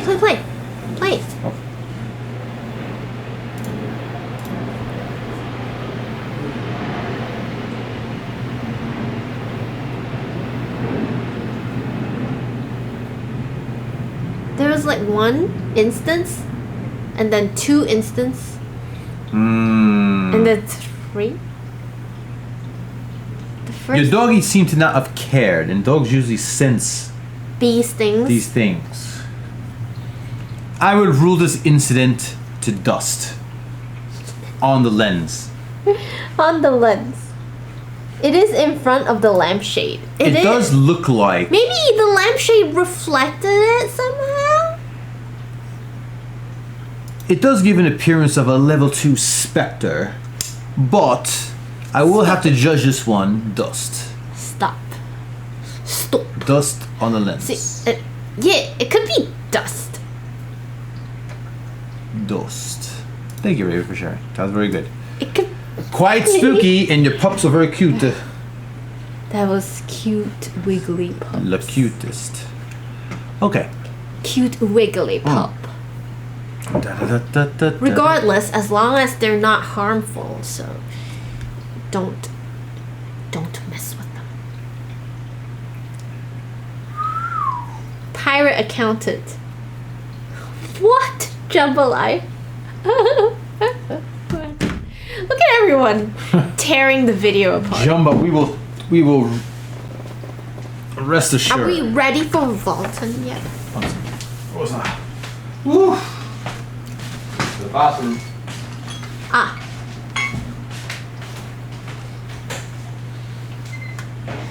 Pretty sure that's the one that came with the house, and it's a little girl.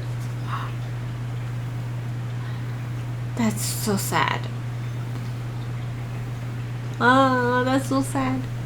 Do you know her story? Drink my orange juice. Cheers.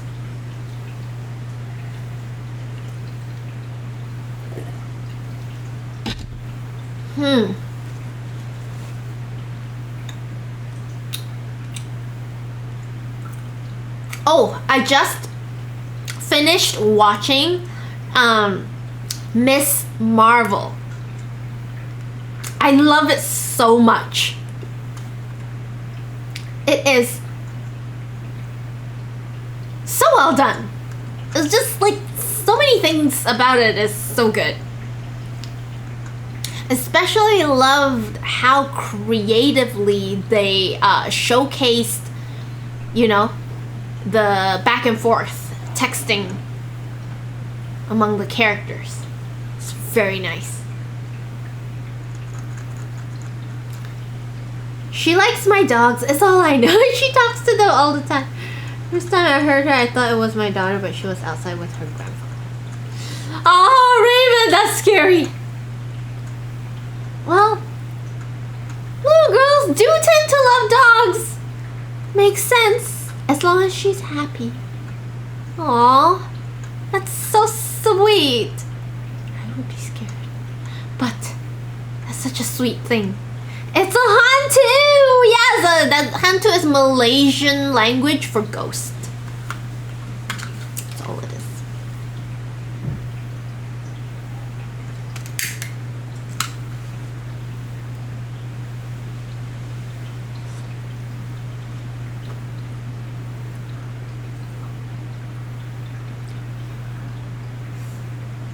It's a bugu.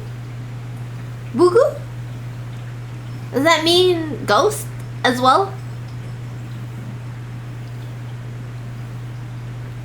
There has never been any bad feelings. It's always been a comforting and that is very nice, Raven. That is very nice. I'm very happy. Aww. Ronan, don't be scary. Don't be scaring people like that. It's a bug with a U on the end. What are you saying, Jambalaya? Bug you. It's a Casper, the friendly ghost. Casper! does not make sense. Casper. Yeah, Casper. Is he a poltergeist or what, Casper? He is poltergeist. Geist. Too many types of ghosts. Whew. Well, that was interesting, huh? Yeah, it was. Demonology. We're now amateur demonologists. Well, I still need to rewatch that.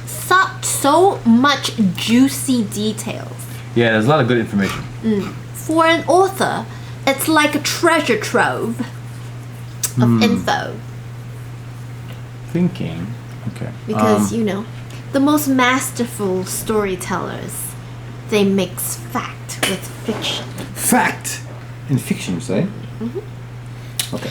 Not saying everything in that video was fact. But if you have part of the population regarding it as fact, to others it's gonna be seen as pseudo-facts, you know? Just like pseudoscience. Something you can't, it's kind of like riding in between believing and not believing kind of thing, you know? Pseudo-facts. So, when you play with those kind of pseudo-facts with your fiction, that's when people will be like, oh my god, it sounds so real. Should I believe it or should I not? You know? Storytelling.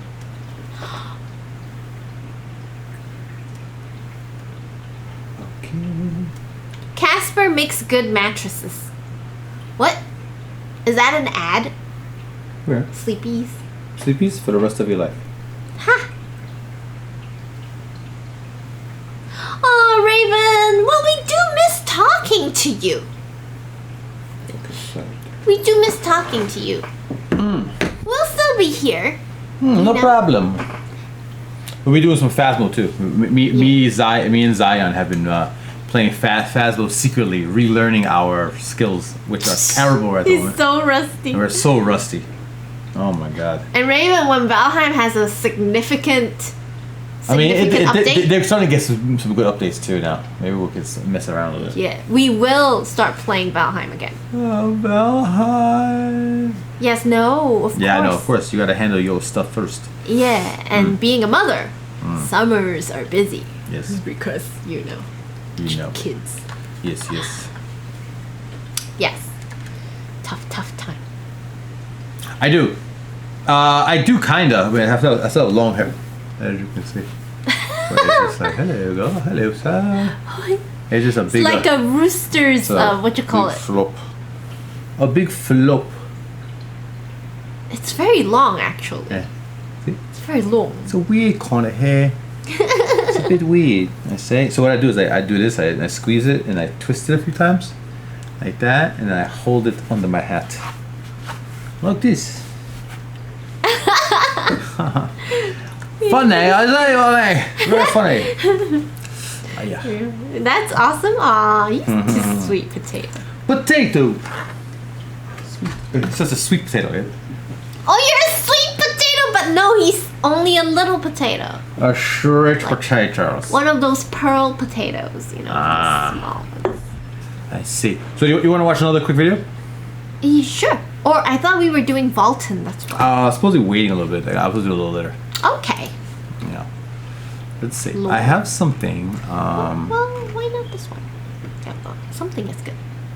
Huh? Let's do the something you were talking about. We could do this one. Yeah, the new sub trucks look good. I like it. We could do this one. Oh, let me see. I added it to my list, right? Oh. Yeah. I heard them playing Phasmo the other day. Genesis. It was a bloodbath. They could not win that. Phasmo. Okay, where is my list? You have a ghost story? You want to hear me use ghost story? Wait, what? What? I have no ghost stories. Oh, you mean I was gonna tell you guys about how people use demons? Did I? How like Southeast Asians use evil spirits and or demons in their like thing. They summon it and use it. Right? Yeah. Some people keep like evil spirits or just spirits in general. Not necessarily evil, but like they keep spirits in order to do their bidding. They do things like minor things like can be as minor Jimmy as Page, looking for the- things. Like they'll help you locate missing things, missing objects. Yeah, they help you find things. They get you like help you find your way. Like when you're lost, they'll help you find a way out. They do handy things like that. They help you maybe carry messages to others, and they haunt people, haunt your enemies for you. You can sick them on your enemies. Oh, that, huh? Yeah, it's like cursing them. When you were sharing your stories, you mentioned a spooky one. Kung Fu story? Oh, the Kung Fu story. I was reading that Kung Fu story too. Oh! Quest for the Nine Sons. Oh, I see. I'm gonna get back to that eventually. But like, the spooky one about a ghost bride. Oh, the Ghost Bride. A bride. Who? Okay. Ah, I see. Sid spirits in Totoro are so cute. They are, aren't they? Those little land urchins. Sea urchins and land urchins. Like lurchins. Lurchins. I was looking at this. Yeah, the spooky one is about a ghost bride. Oh. Someone like a teenager whose mom is a Malaysian Hey, there's a shamanist. Star Guardian. How you doing? Long time no see. Malaysian shamanist. Hi, Star Guardian. It is very nice to see you indeed. What's up, Arigato? Hey, Ari. La. Long time no see. Enochian, the lost language of angels. That one is interesting too. I should look into that. It's just I have to balance it between research and Yeah, of course. Look, I will have all this, but it's not relevant yet. Wow. So sad. So much good fodder. I love doing research. I always have to balance the urge to research versus like, hey, you gotta get the writing done. You understand? It's to me the pool of knowledge is very strong. I love like learning new things. Oh yeah, you kind of missed a bit. Yeah, we just finished it. Oh, Ari. Well, he'll have the Is that an Ari emote? That's nice. Is that Ari? Yeah, it's Ari. That's pretty funny. Nice. Oh, it's a tiny head. Nice, man. That's good. University and artwork is great, man. Do your thing. Gotta get the education, the edumacation. Edumacation. Yes. Oh, did you graduate yet?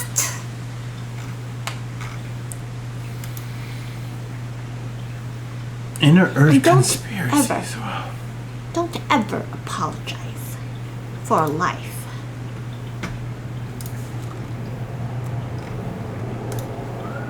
We gotta follow this Mr. Mythos. See, myth. Occult, myth, religion.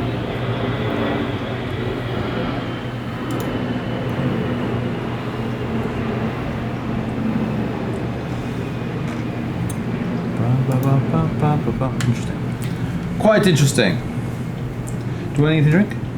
You want a drink? have orange juice and I have not finished. You have not finished, you say? Yes, but I should probably get something to eat soon. What do you want?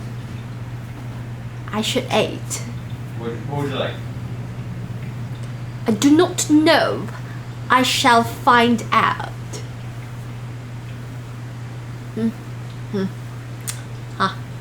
I'm making a list of song requests for another time. Just learning different songs at the moment.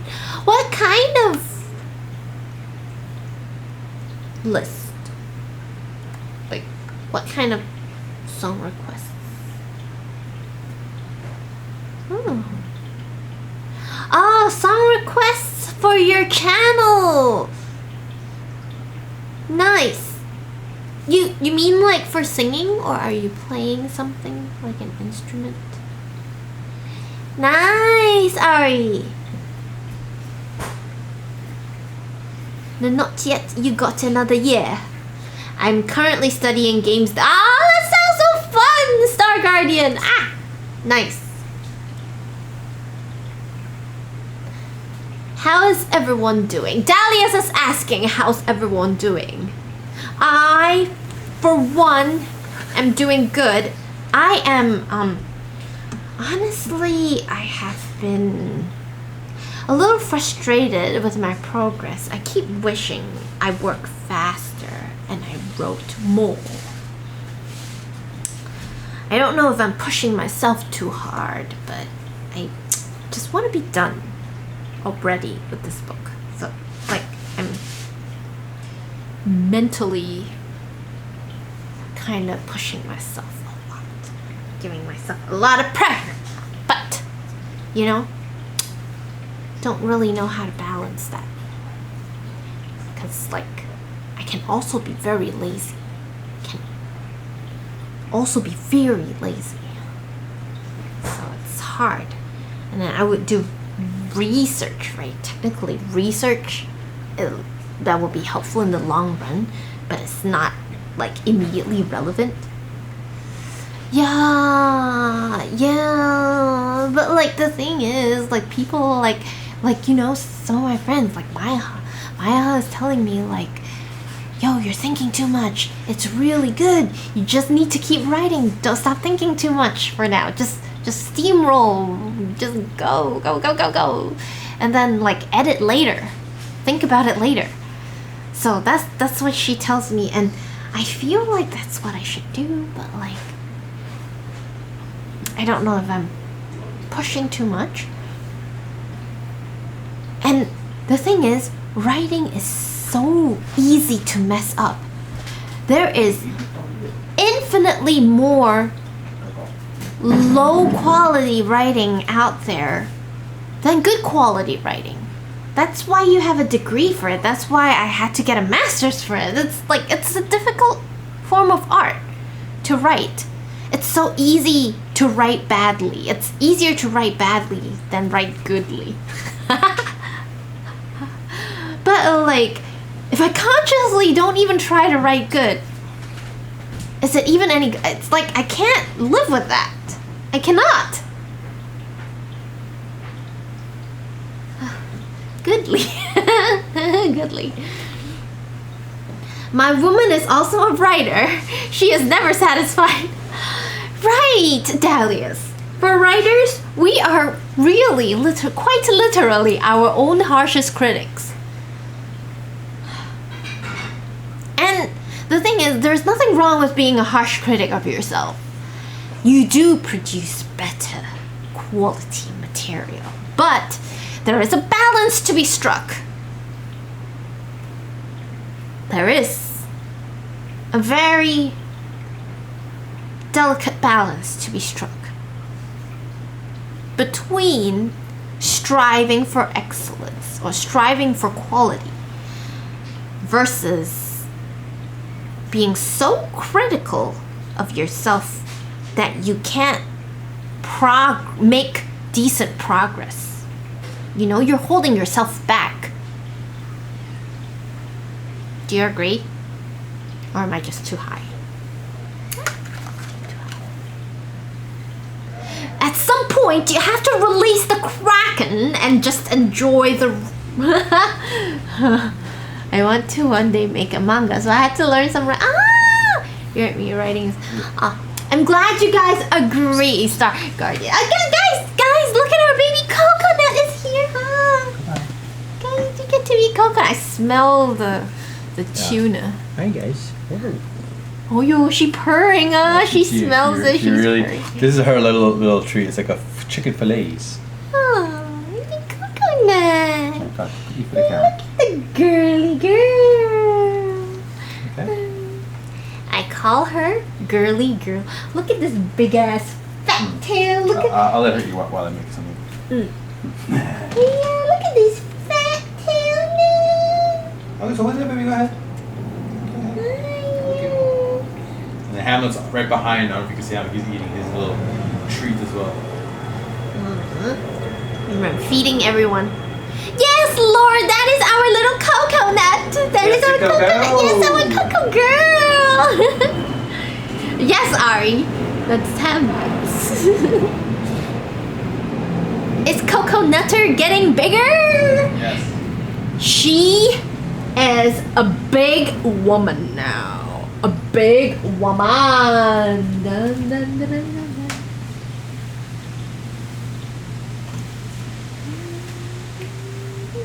Did you finish it already? No, not yet.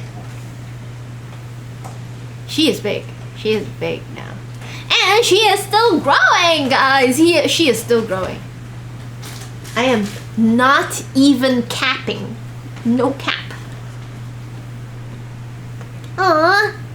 Thank you. We feed her the finest shit. Finest shit. We feed her raw food. Raw. Prepped by a pet food maker. So like they deliver to us frozen, and then we defrost. She eats the raw. So she is a right beast. She is.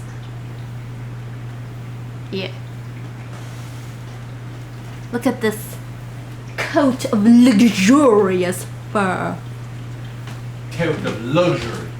The coat of luxury. And look at this fur. You see it? This is what I wake up with all the time. If I didn't have my acupuncturist, I would be not happy. Miyu is the only thing that should just shut up, mysterious donating master. You talk too much. Ian Knight 86 just subscribed. Ian! Tier 2! What the fuck? Thank you! 12 months.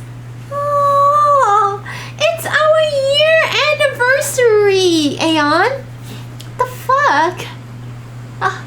Wait, let me take this off. Aeon! Hi, my baby. Happy 1 year. How are you today on our anniversary?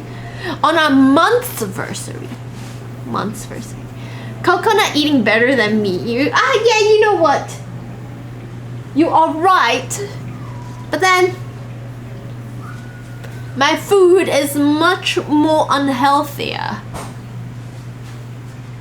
Look at her. Cleaning the plate out.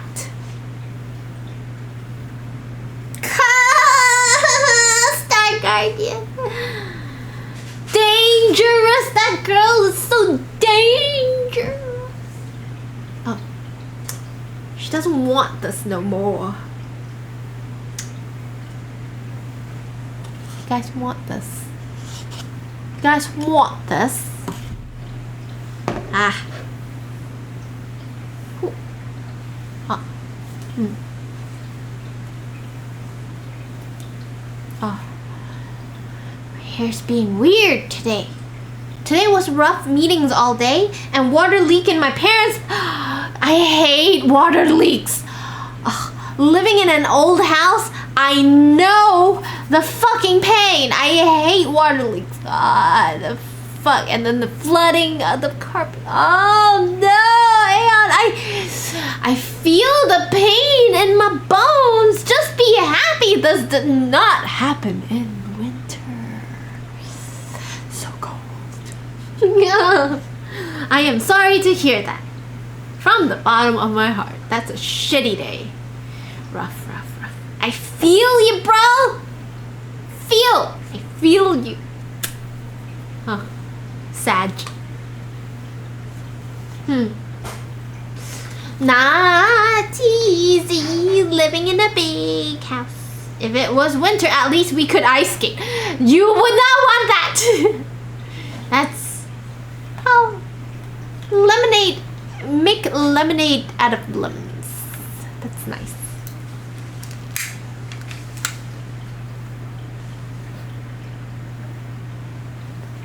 Lol, Larry.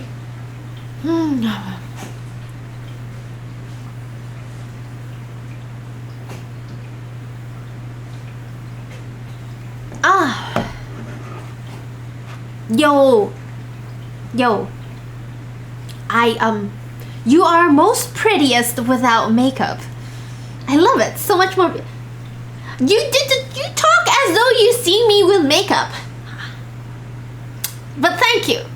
You talk like that as though you see me with makeup, because recently I have not done makeup. Recently, you say? Yeah. It's fine though. I got it all handled. Aeon had a leak and flooding in his house today, and I told him how sorry I felt. I know exactly how it feels. What the fuck? What happened? We had our fair shares of leaks and floodings. Yeah. Says the whole carpet was soaked and That sucks. I said he should just be glad it did not happen in winter. Yeah. Damn, dude. What kind of contraption? Oh shiz, you are high. I thought you were just joking. This is called a Genius pipe. We're not sponsored by Genius pipe. Genius pipe is a magnetic contraption. Yeah. You can do this. Endless chocolate. I love your name. It's magnetic. And it has little all the tars chambers. that it trapped. Look at all the tar that it trapped. And it has a windproof thing to smoke better. I wish it was winter. Oh, Dahlias, I'm sorry to hear that. Smells like shite.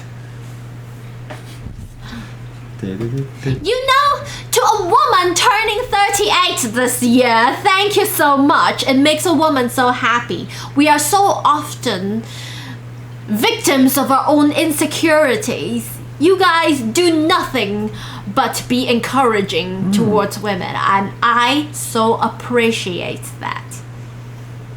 Smells like Amber. Why are we talking about Amber Heard? She triggers me so badly. La la la. Hers and Johnny's things are one of the things I want to keep up with, but don't really want to discuss with other people. It's like I just want to find out, but I don't want to talk about it, type of thing. I mean, Emran and I talk about it, but like I don't really feel like I want to discuss that kind of thing. What's today's date? Dahlias. Aww. Em ain't bad either. It's an afterthought. M is an after, THOT thought. Afterthought. For adults. Few fans to dry the carpet. Well, it's summer. You can. Oh, it's not So the. probably you have to get the rug clean too. What broke? Like, what was it? What was it? The pipes or toilet overflooded? What happened? Rain? Because that depends on how you clean it up. Eesh. I think if you there are certain carpet cleaners that will ensure no mold can grow. You know, I think if you spray it or like do the powder, like the carpet powder and stuff, like I think it'll prevent mold. It's rough. I would probably get the pros to come in, like the carpet cleaner guys. Carpet cleaner? Yeah, they'll get in there. Carpet is rough. See, that's why we don't have no carpets.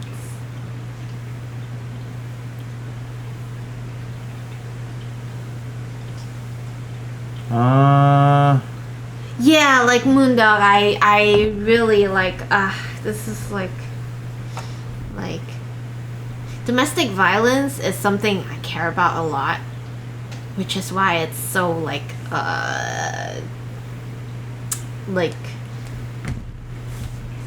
difficult for me to talk about it with like in public like this. Like eesh, just leaves a bad taste in my mouth. Ember Hood. Well, I don't know. And she's still doing it. Yeah, I think it's fine. Well, so today, I think we are, unless you want to watch one more video, I think more or less we are. Yeah, well, I was just waiting for your Vulcan. Yeah. Had that same problem from neighbors on the top floor in the old building. Wait, what? Oh, They leaked through the roof? word thing. Ah, I see. Yeah, they gotta change the whole water for that. That's a big process. Fuck, man. Yeah. You guys know what you're talking about. It's like I that know. time Emram fixed the washing machine. I know. I don't even know how he does it. Oh, that's good. Nice. Like, Handyman. I admire these things about other people so much. I think. Oh, he's eating his TT. Oh, TT? Okay. That's a good boy. Should I give him more? Should I give him more? Food? Yeah. No, he's okay. He just had his little treat. I'm debating on time wise. I'm trying to think what I should do. Maybe we should, if you want to watch one more quick video or something. Yeah, I'm game. Aeon, that is such a good skill to have. That's a handy skill. I feel like it's almost as good as a skill as like learning an extra language when you're a kid. It's very handy, like life skill. Oh, interesting. Skeleton Lake. And the good thing is, if you expose a kid to these kind of even like fixing, repairing things when they're young enough, they'll be able to apply it to a lot of other life skills. It sparks a kind of like a problem solving like kind of skill, muscle in the brain, like problem solving skills. Yeah. It's a that's true. very valuable skill to have. It'll benefit them for the rest of their lives. Cool. See, that's good, Aeon. See, handyman. You can play games, but you're a handyman and you get the job done. That's how I live by. Yeah. You want to watch a video about golems? What is that? A golem creating an artificial life form through occult magic. Ooh. A golem is very, very big in Jewish religion, creating like a golem. I actually seen a Really? movie on it too. Interesting. Sure. So, guys, we'll watch a quick video on creating a golem. Sam! Whoa! Won't you like to watch me age? You will. Yeah, golems are pretty interesting. You guys will watch me age into an old, gray-haired, snappy, bitter old lady. Now look like this.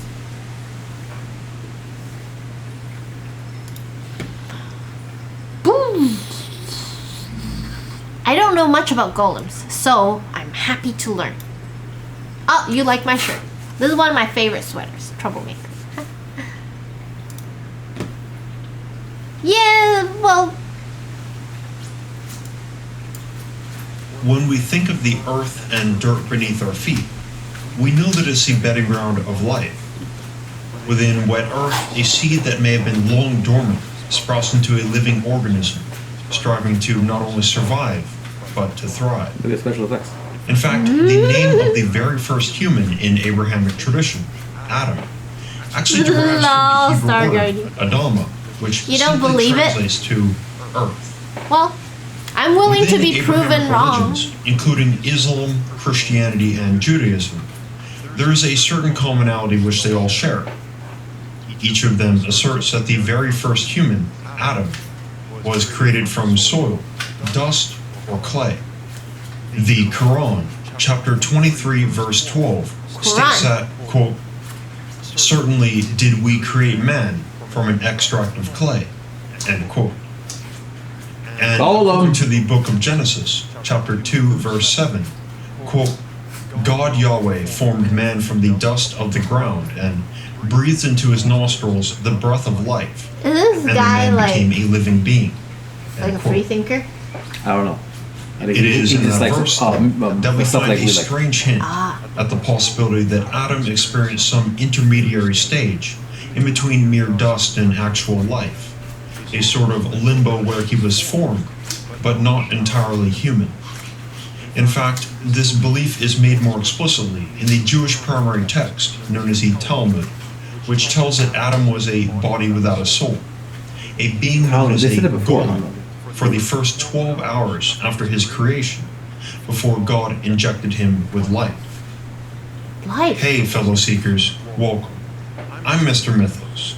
If you're a fan of strange and ancient mysteries with research so deep, you're guaranteed to fall down the rabbit hole. Yeah, You're in the I like right it. place. I humbly ask that you give this video a like and ding the notifications bell so you don't miss any of the rare info we'll be digging into every Saturday. It's a new year, and to me that means an opportunity to ponder on how all this began. Life and consciousness, particularly in an esoteric sense. Can a being truly be alive without a soul? Well, this is exactly what a golem is. But beyond the idea of God forming the first human from a golem, there are countless legends of mortal men harnessing some amount of this divine power and attempting to create life themselves. Do you believe that something can exist without a soul? Do you believe in the existence of souls? Yeah, first you got debate or realize, like acknowledge that there is a soul. Yeah. Well, some people certainly do believe it. Has not been concretely proven to exist. Souls. Our soul could be the driver of this flesh mech. You know? I A mech. always Or a mech. felt like the feeling that people get from that confirms to them that there is a soul. Like you have to feel like a conviction that there is a soul for you to truly believe in its existence. I feel like the feeling that it exists is valid. So you can feel its existence, like the soul. But I don't think that definitely means it exists just because you feel it's there. You understand? You understand what I'm saying? Yeah, I understand. Yes, something like that. But I am not right a lot of the time. I'm not that smart. So I could be wrong, just like everyone. So okay. I'm, yeah. Press spacebar. Okay. So, you know. You're high. But most monotheistic religions would agree that only God can provide a soul. It's actually true. Gingers don't have souls. Redheads don't have souls. Perhaps even Sorry, Ronan. dangerous. Just kidding. This divine power to create an artificial humanoid, a living body without a soul, is suggested to actually exist in multiple pieces of ancient and esoteric Jewish scripture, most related to the occult practice of Kabbalah. Yes, I heard which an is Aztec Jewish that's mysticism, where the practice of creating a That's golem interesting. is not spoken of metaphorically, but as a matter of fact, with detailed instructions, which we will dive into in a bit. The existence of golems in the past is also maintained throughout Jewish legend. To begin, the oldest instance perhaps dates back to the 5th or 6th century BC, when, according to the Talmud, Then do the prophet non-animals have Jeremiah souls? was the first to succeed I mean in creating humans. a golem. And do animals have souls then? Jeremiah formed a humanoid figure out of clay and brought it to life following instructions from the Sefer Yetzirah, or the Jewish book of creation. However, his creation only existed for a fleeting moment, as the golem revealed to Jeremiah the theological dilemma of its very existence. Quote, God has made you in his image and in his shape and form. But now that you have created a man like him, people will say, there is no God in the world besides you. End quote. With this realization, the prophet immediately undid his divine magic and reverted his golem back to clay. It's fascinating that one of the oldest recorded instances of a golem demonstrates the sheer blasphemy of its creation. But despite this ancient warning, further legends record more golems being produced throughout the centuries. The Babylonian rabbi, known as Rava, is recorded in the Talmud as having created an artificial man from dust sometime around the year 300 AD. Rava then sent the golem to the great Jewish Talmudist, Rabbi Zera, to show that humans can create life, just like God, stating that, quote, What about Frankenstein? there is no distinction between God and a righteous person who has no sins. And just as God has created the world, so can the righteous. If the righteous wish to do so, they can create a world, end quote.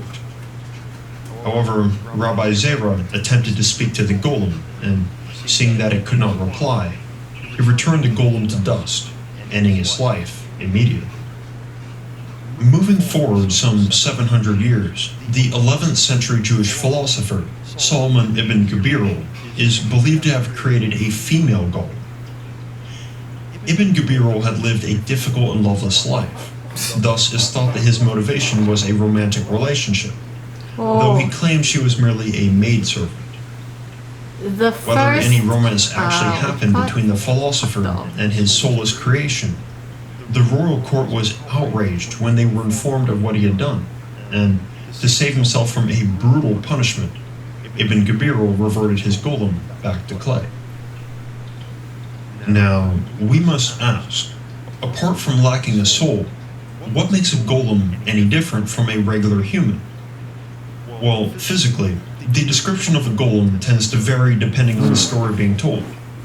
It can look like anything from a hulky stone giant to a completely normal person, probably depending on how cleanly it was sculpted Like from in the clay. MMOs, stone golems and shit. However, all golems differ from humans in 3 ways.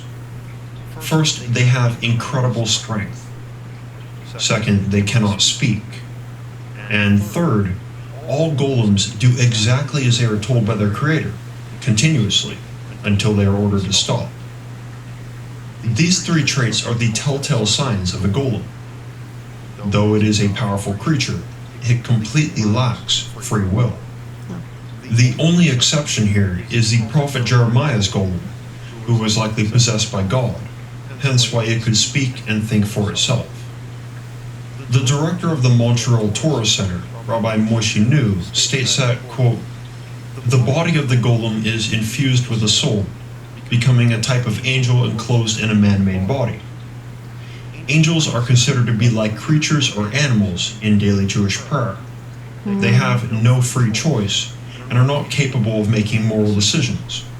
They are spiritual robots, subservient to their makers. End quote. Speaking of makers, there is yet another parallel shared between all accounts of golems. In all cases, these artificial beings are created using Kabbalistic rituals, reserved for only the most devoted and skilled rabbis. Thus, golems are only ever created by those close to divinity. So, how did these masters of Jewish mysticism allegedly perform the impossible, the unnatural creation of life? Well, the most detailed and accepted instructions for creating a golem are found in the Sefer Yetzirah, otherwise known as the Book of Creation, an ancient text thought to have been written by the original prophet, Abraham. However, despite these instructions, the creation of a golem isn't exactly a straightforward task. And to make things more complicated, even to this day, Jewish scholars can't seem to agree on how exactly the instructions in the Book of Creation should be interpreted. What can be certain, though, is that the golem is formed from clay or soil in the shape of a human being, and that the Shem HaMafaresh, which is the hidden name of God in Kabbalah, somehow plays a role in bringing the creature to life. So some scholars believe that to create a golem, one must write emet, the Jewish word for truth, on the golem's forehead. And when the letter aleph, which is the S sound, is erased, only met remains, which roughly translates to dead. So by changing truth to dead, this effectively deactivates the golem and returns it to its original lifeless state. And That's an on and off button. Shem Hamafaresh, the name of God, on a piece of parchment and place it Maybe under they the golem's googled tongue. it. And in order to deactivate the golem, you would need to remove the parchment, which is not always an easy task. Due to the lack of clarity in the Sefer Yetzirah, many Jewish scholars believe that the creation of a golem is a lost art, one that certainly existed in the past, but no longer in the present, Yeah. as several important details of the ritual were likely passed down orally as a safeguard for such an incredibly dangerous power. And with time, these oral traditions were forgotten or intentionally Thank you, Sam. Have a wonderful night, man. You have That a being good said, it's now night. time to dive into the most famous golem legends and investigate the many curious details that might hold the secrets of what a golem really is, and whether these artificial beings may have possibly existed in the not too distant past. Prague. Wait, there's an Without actual question, golem. the most famous and classic golem legend is that of the Golem of Prague. If you were to travel to the Czech Republic today, and particularly its breathtaking capital city of Prague, you may be shocked to see how prevalent the legend of the golem is there, especially if you know where to look and what exactly you're looking at. There are depictions of the golem in signs, statues, and even in the very cobblestones of the city's walkways. What? The Prague folktale involves an important historical figure, the Rabbi Yudah Lowy. Not only was Lowy a real person, but he was one of the most respected sages in Eastern Europe, known by his followers as the Maharal of Prague, and considered to be one of the most important rabbis to ever live. Rabbi Lowy was born in Poland in 1520 and relocated to Prague later in his life, when this tale begins. For centuries, the Jews of Prague had long suffered attacks by the local aristocracy. Most horrifically, over 3,000 Jewish men, women, and children were cornered in an alleyway and slaughtered in the Easter Massacre of 1389. But why? Yeah. Well, why? this was due to a Why do you get so disturbingly much hate? widespread accusation against Jewish people, known as the blood libel.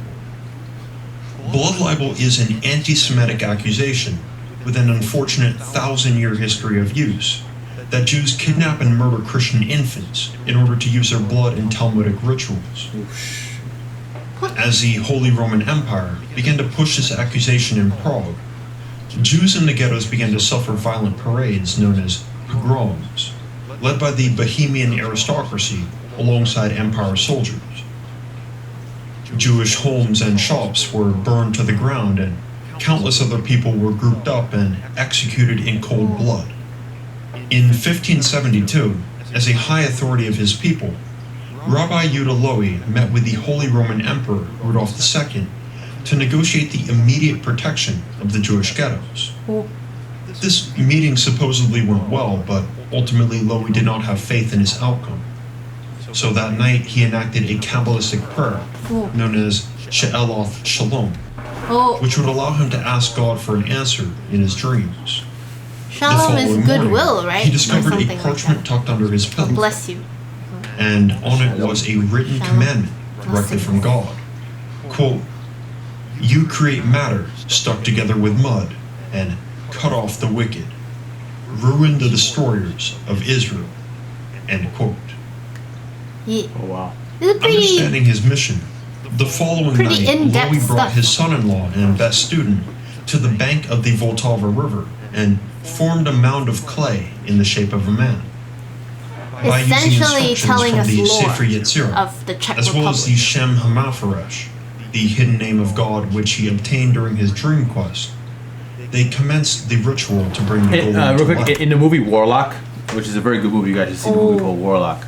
We His love goal it. was to get the hidden name of God and say it to undo the earth. You take the hidden name of God and say it backwards. And it'll unravel the existence. Reality. Yeah. The movie Warlock is from the 80s. Very good movie. Very good movie. Amazing. Oh, you guys seen They it? surrounded the mound of clay with torches, and at the end of the ritual, the alright. figure was engulfed in flame. Finally, Lowy gave the golem the breath of life by placing a piece of parchment with the Shem Hamafaresh Just trying to show you. under his tongue. It's good. Thus, the golem of Prague was born. Ooh, we This creature looked around and moved slowly, acting confused and childlike. Rabbi Lowy then called its attention and immediately informed it of its purpose, to protect the Jews of Prague. He then gave the golem a name, Yosef. Over the next decade, Yosef would act as a bodyguard for the Jewish people. Wow. During the day, he would labor in the Old New Synagogue, making use of his superhuman strength. But after dark, Yosef would dress up as a Christian and spy in the streets, keeping an eye out for those attempting to plant the body of a child in a Jewish home in order to accuse them of blood libel. What? And every Friday evening, before the Jewish Sabbath, Rabbi Lowy would remove the Shem Hamafaresh from under Yosef's tongue so he could rest. Oh. This schedule was met with great success. Oh. After 10 long years of protecting the Jewish people, the ghettos were finally declared safe, and it is here that the golem Yosef would finally meet its demise. Unfortunately, it was not a peaceful one. Oh. One Friday evening, Rabbi Lowy forgot to remove the parchment from Yosef, Oh. and in the morning of the Sabbath, the golem seemingly lost its mind. Oh. Yosef couldn't struck rest. out on a violent rampage through the entire Jewish quarter, destroying buildings and terrorizing the people. Lowy quickly realized what a horrible mistake he had made, and somehow he was able to corner his unruly creation in front of the Old New Synagogue and rip out the Shem parchment from under his tongue, and the golem immediately fell to pieces. This turn of events leaves us with a gnawing question, though. Why would the golem, who was once dead set on protecting Prague's Jewish community, suddenly turn on the people it was ordered to protect? Though there's no clear-cut answer, we can speculate that it has something to do with the golem being forced to work on Saturday, the Jewish Sabbath.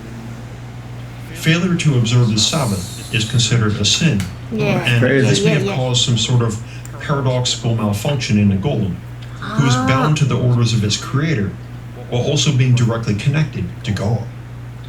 The legend tells that after Rabbi Lowy deactivated his golem, he confined the immobile mass of clay and mud to the attic of the Old New Synagogue, where it was to remain until the golem was once again needed. And for hundreds of years, it has awaited its resurrection. Even today, the actual stairs of the synagogue's attic have been removed, and its door remains locked. Though the historicity of this folktale is questionable, especially since its first written mention was nearly 300 years after the events. Oh Many shit. Orthodox Jews still genuinely believe that Rabbi Lowy created a golem, and that this truth was at first preserved orally, hence why it was never written down until the year 1834. What? And this may actually be the case. There are records of one of Lowy's successors, the Rabbi Yekezel Landau, wanting to enter the attic of the Old New Synagogue to check on what Rabbi Lowy may have stored up there, especially since it was marked as a forbidden place. This was in the late 1700s, and without a doubt before the first written mention of the Golem of Prague. Rabbi Landau is reported to have fasted and taken a ritual bath, then wrapped himself in a prayer shawl and parchments inscribed with verses of the Torah, He's until scared. finally he mustered up the courage He and thinks it's a demon. walked up the stairs to the attic. He thinks it's a When he did demon. open the door, he was suddenly overwhelmed by some powerful invisible force which almost caused him to fall, and he quickly descended to the ground floor, trembling with fear. Nearly 2 centuries passed with the attic untouched, until World War II, when a Nazi agent was recorded to have gone up the steps and actually entered the attic. after which he almost immediately died under what was called suspicious circumstances. What? It was after this incident that the stairs were removed and the door was locked, and no one has entered the attic of the old new synagogue since. Wow, that's interesting. What? Though the Golem of Prague is without a doubt the most famous golem tale, there is actually an older and perhaps stranger legend of a golem in Poland, a country where there is a very long tradition of golems being created, which some there consider to be real history.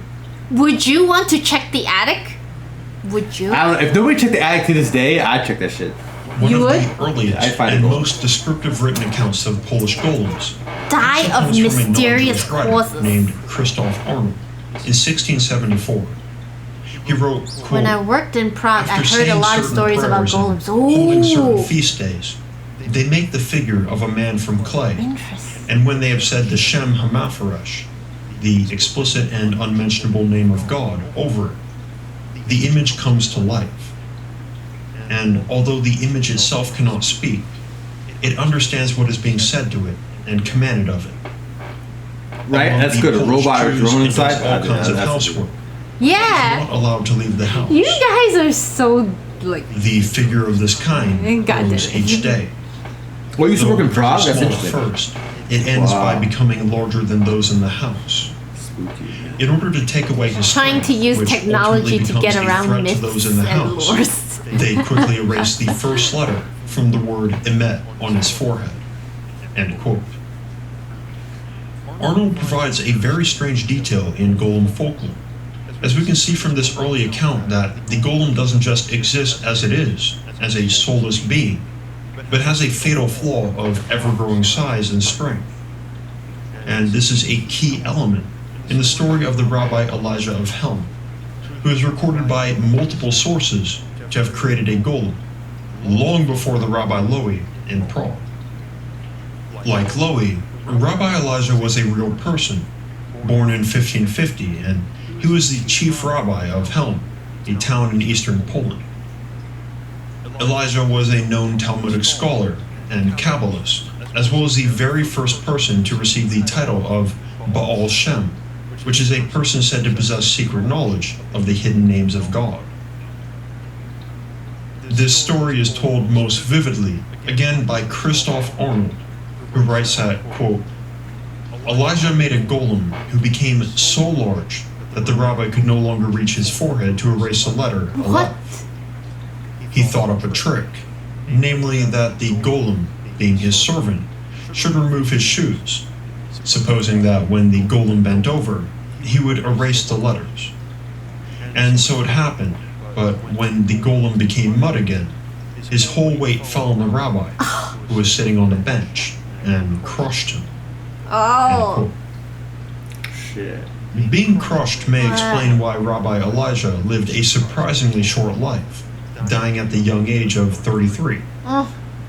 But Arnold's account from 1674 wasn't the only one. In fact, many years earlier, in 1630, a Polish Kabbalist wrote about the same golem, quote, I have heard, in a certain and explicit way, from several respectable persons, that one man living close to our time, whose name is Rabbi Eliyahu, the master of the name, made a creature out of matter and form. End quote. This story of Rabbi Elijah's golem was also documented by his own grandson, the prominent Jewish theologian Jacob Emden, who was told the story by his father, Tzvi Ashkenazi, an actual eyewitness to the golem, who swore it was real.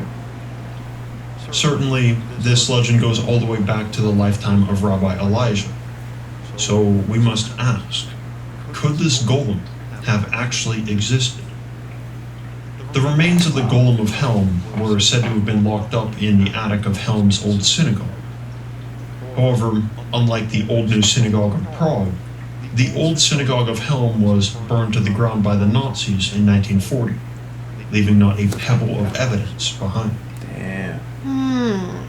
It's likely that the last golem to be created before the art form was lost was also in Poland, as recent as the early 19th century, in fact. Wow. The creator of this golem, the Golem of Jehoiachin, as it was known, was the Rabbi David Yaffe, a descendant of the famous Rabbi Mordecai Yaffe. Mordecai! Unfortunately, not much is known about David beyond this story, and the notion that he had far surpassed his ancestor Mordecai in his understanding of Kabbalah, specifically the teachings of the Book of Creation. The golem Yaffe created was a type of Shabbos Goy, or non-Jew who agrees to perform forbidden chores on the Jewish Sabbath, and receives his instructions. You know what's crazy? before. Can I pause a second? I actually was that. I was a Shabbos Goy for one day. Right? So the Jewish religion, on Saturdays you can't do anything. You can't touch electronics, you can't do shit. Right? So in my old neighborhood, there was a Jewish house like a few blocks from my house. And I was always like maybe like 13, 14, right? And I would skateboard around the house, and they was like, hey, can I ask you a question? We'll give you some a few dollars and maybe some like soda. Can you go inside and turn off our power and electricity? And me being stupid, I could have been like killed, right? Like a kid. So I went inside, and they had me unplug stuff and turn off like the electricity things, whatever. Yeah, right. And they gave me like $7, I think, or like $7, and a 2-liter of diet soda. I remember that shit. Yep. Wow. So interesting. Yeah, this is years ago. This is a true story. Yeah, man. Crazy, right? Sus as fuck, right? In accordance with Jewish law. Diet soda. In the wintertime, this included lighting fire in the ovens and stoves of Jewish homes. Shit. One day, though, Rabbi Yaffe made a mistake in the order he gave to the golem, and the golem started a fire which quickly engulfed the entire town. Shit. Nearly every building was burnt to the ground, and many people were seriously injured. Some even died. Shit. In the face of this catastrophe, Rabbi Yaffe begged his children to never follow in his footsteps, so far as to command them to never become rabbis. Wow. Yaffe was also apparently the last to possess the oral secrets of golem creation, and thus the art form was lost with him. Or was it? There are rumors that one of his grandchildren or great-grandchildren in the United States is in possession of a secret Kabbalah manuscript penned by Yaffe, and there have been some efforts to find and publish this lost document. On a side note, during my research, I came across an apparently old saying, quote, "He crawls like Rabbi Yaffe's golem," end quote. I'm honestly not sure what this means, as I probably lack the context, but crawling tends to imply a certain infancy or lack of power, which is interesting as golems are said to be childlike, but physically superior to any human. Crawling might also be interpreted as an expression of shame, but a golem has no emotions or reasoning, as they are simply obedient to their orders. Therefore, I think this phrase has something to do with the golem's infantile nature. Like a toddler, the golem is guided by his parent.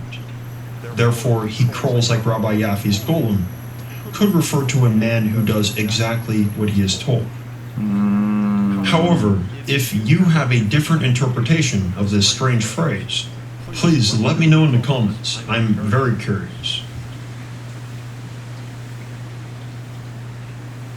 The legend of the man-made golem might be a distinctively Jewish myth.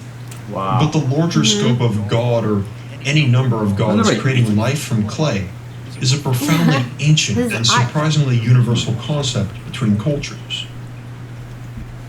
In Hinduism, one of the oldest religions to still exist, it's told that Parvati, the mother of the god Ganesh, molded Ganesh out of clay and subsequently transformed that clay into flesh and blood.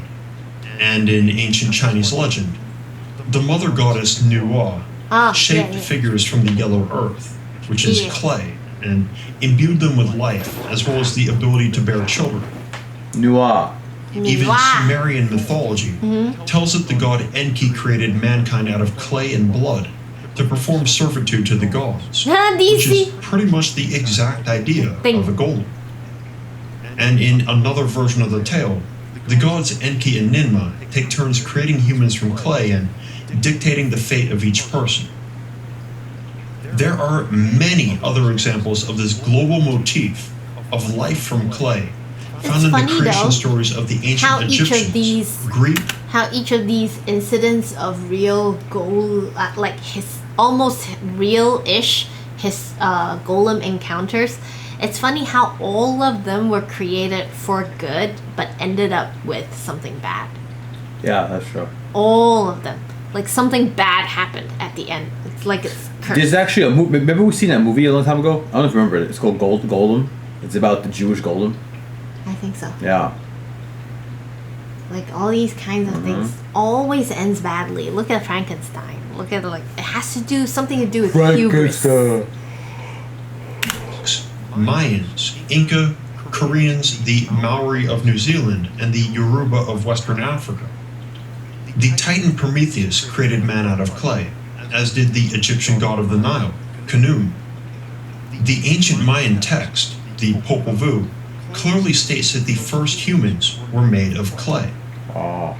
I could easily go on with a giant list, but for now we can say with confidence that the idea of life from clay is one of the most universal human beliefs.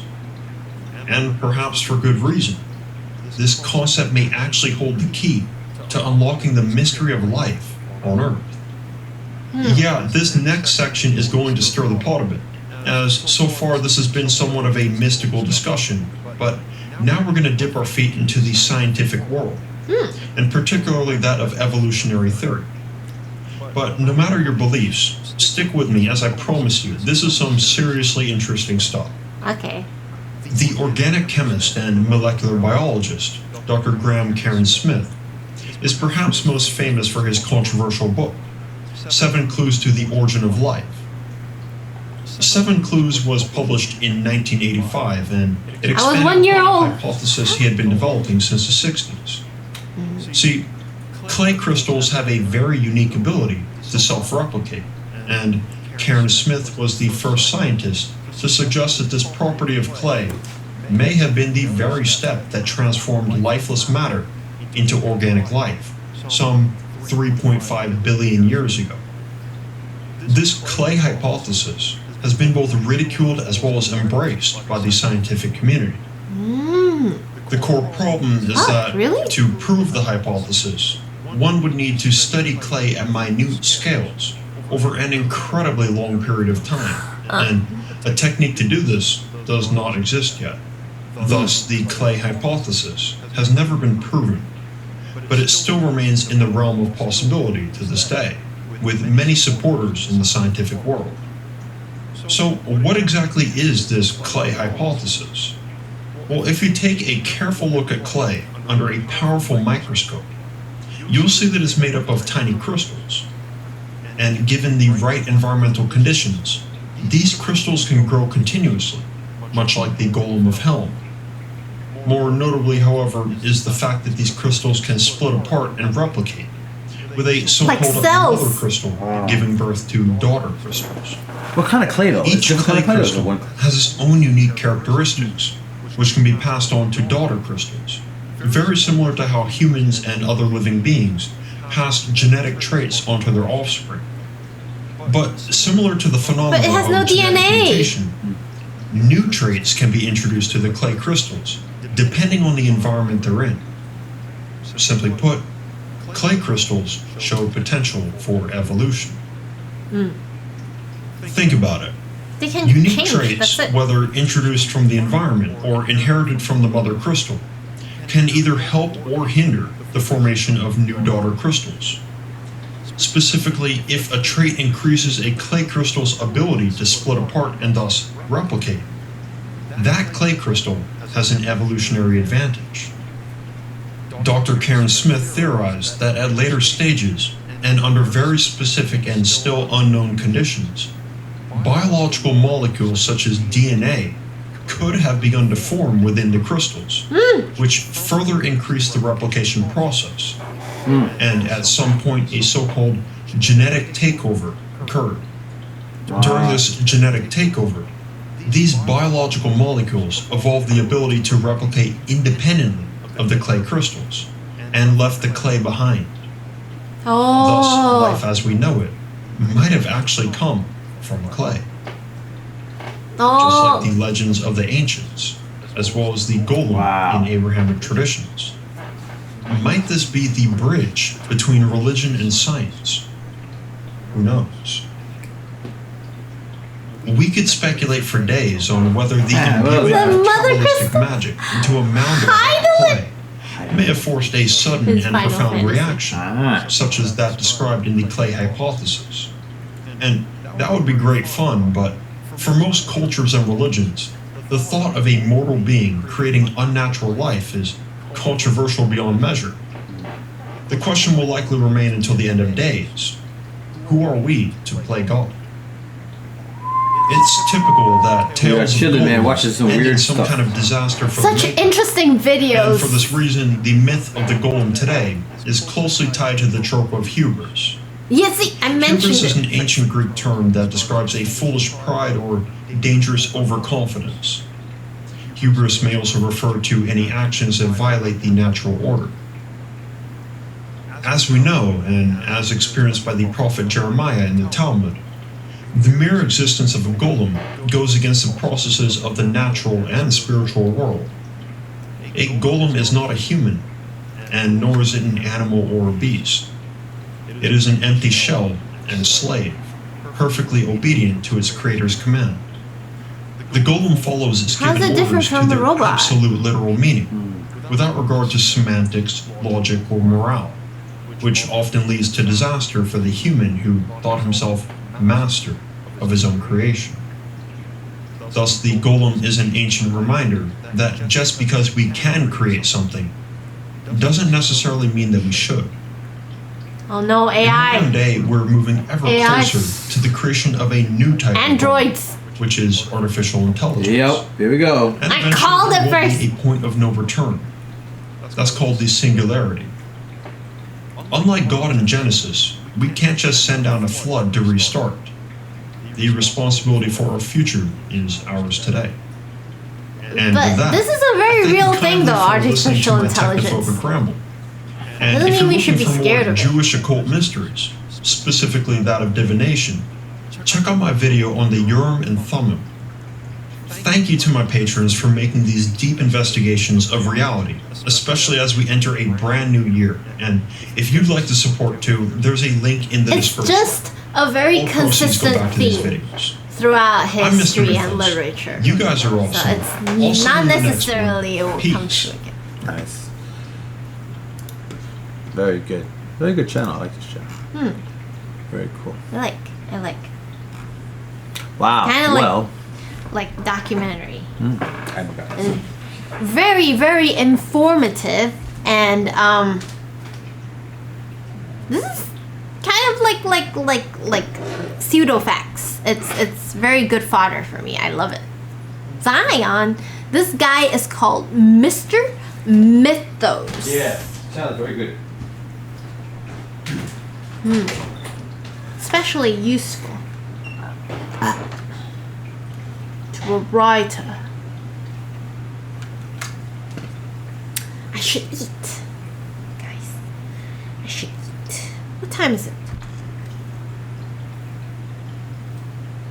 I heard Google is hiding Ascension AI. Oh, we will never know. I believe the rich people are hiding a lot of things from us, definitely. That's why I'll move up the social ladder. I'll become one of those rich people. And then I'll learn what they know. And then I'll tell you guys. Does he look into myths and things? Yeah. He's into those, he's into myths, the occult, and religions. Like, he kind of, like, studies all of them from, like, a historical and analytical point of view, and just, like, generally just sharing knowledge about shit. Since, like, so much of, like, spirituality and like these kinds of like myths and legends and religions and stuff, like it's so much a part of modern pop culture nowadays, you know. It's very interesting to see like how pop culture adapts these kind of like historical like accounts.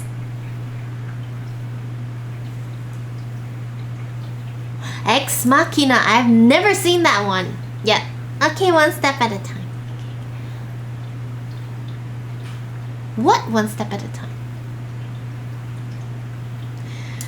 The girl who conned her way to look rich in China.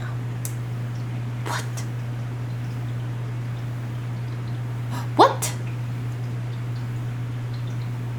I never heard of that. I need to see it. Ex Machina. What is it about?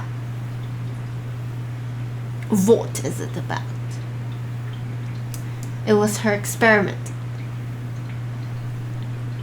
Tell me about it, Ari. What happened? What is it?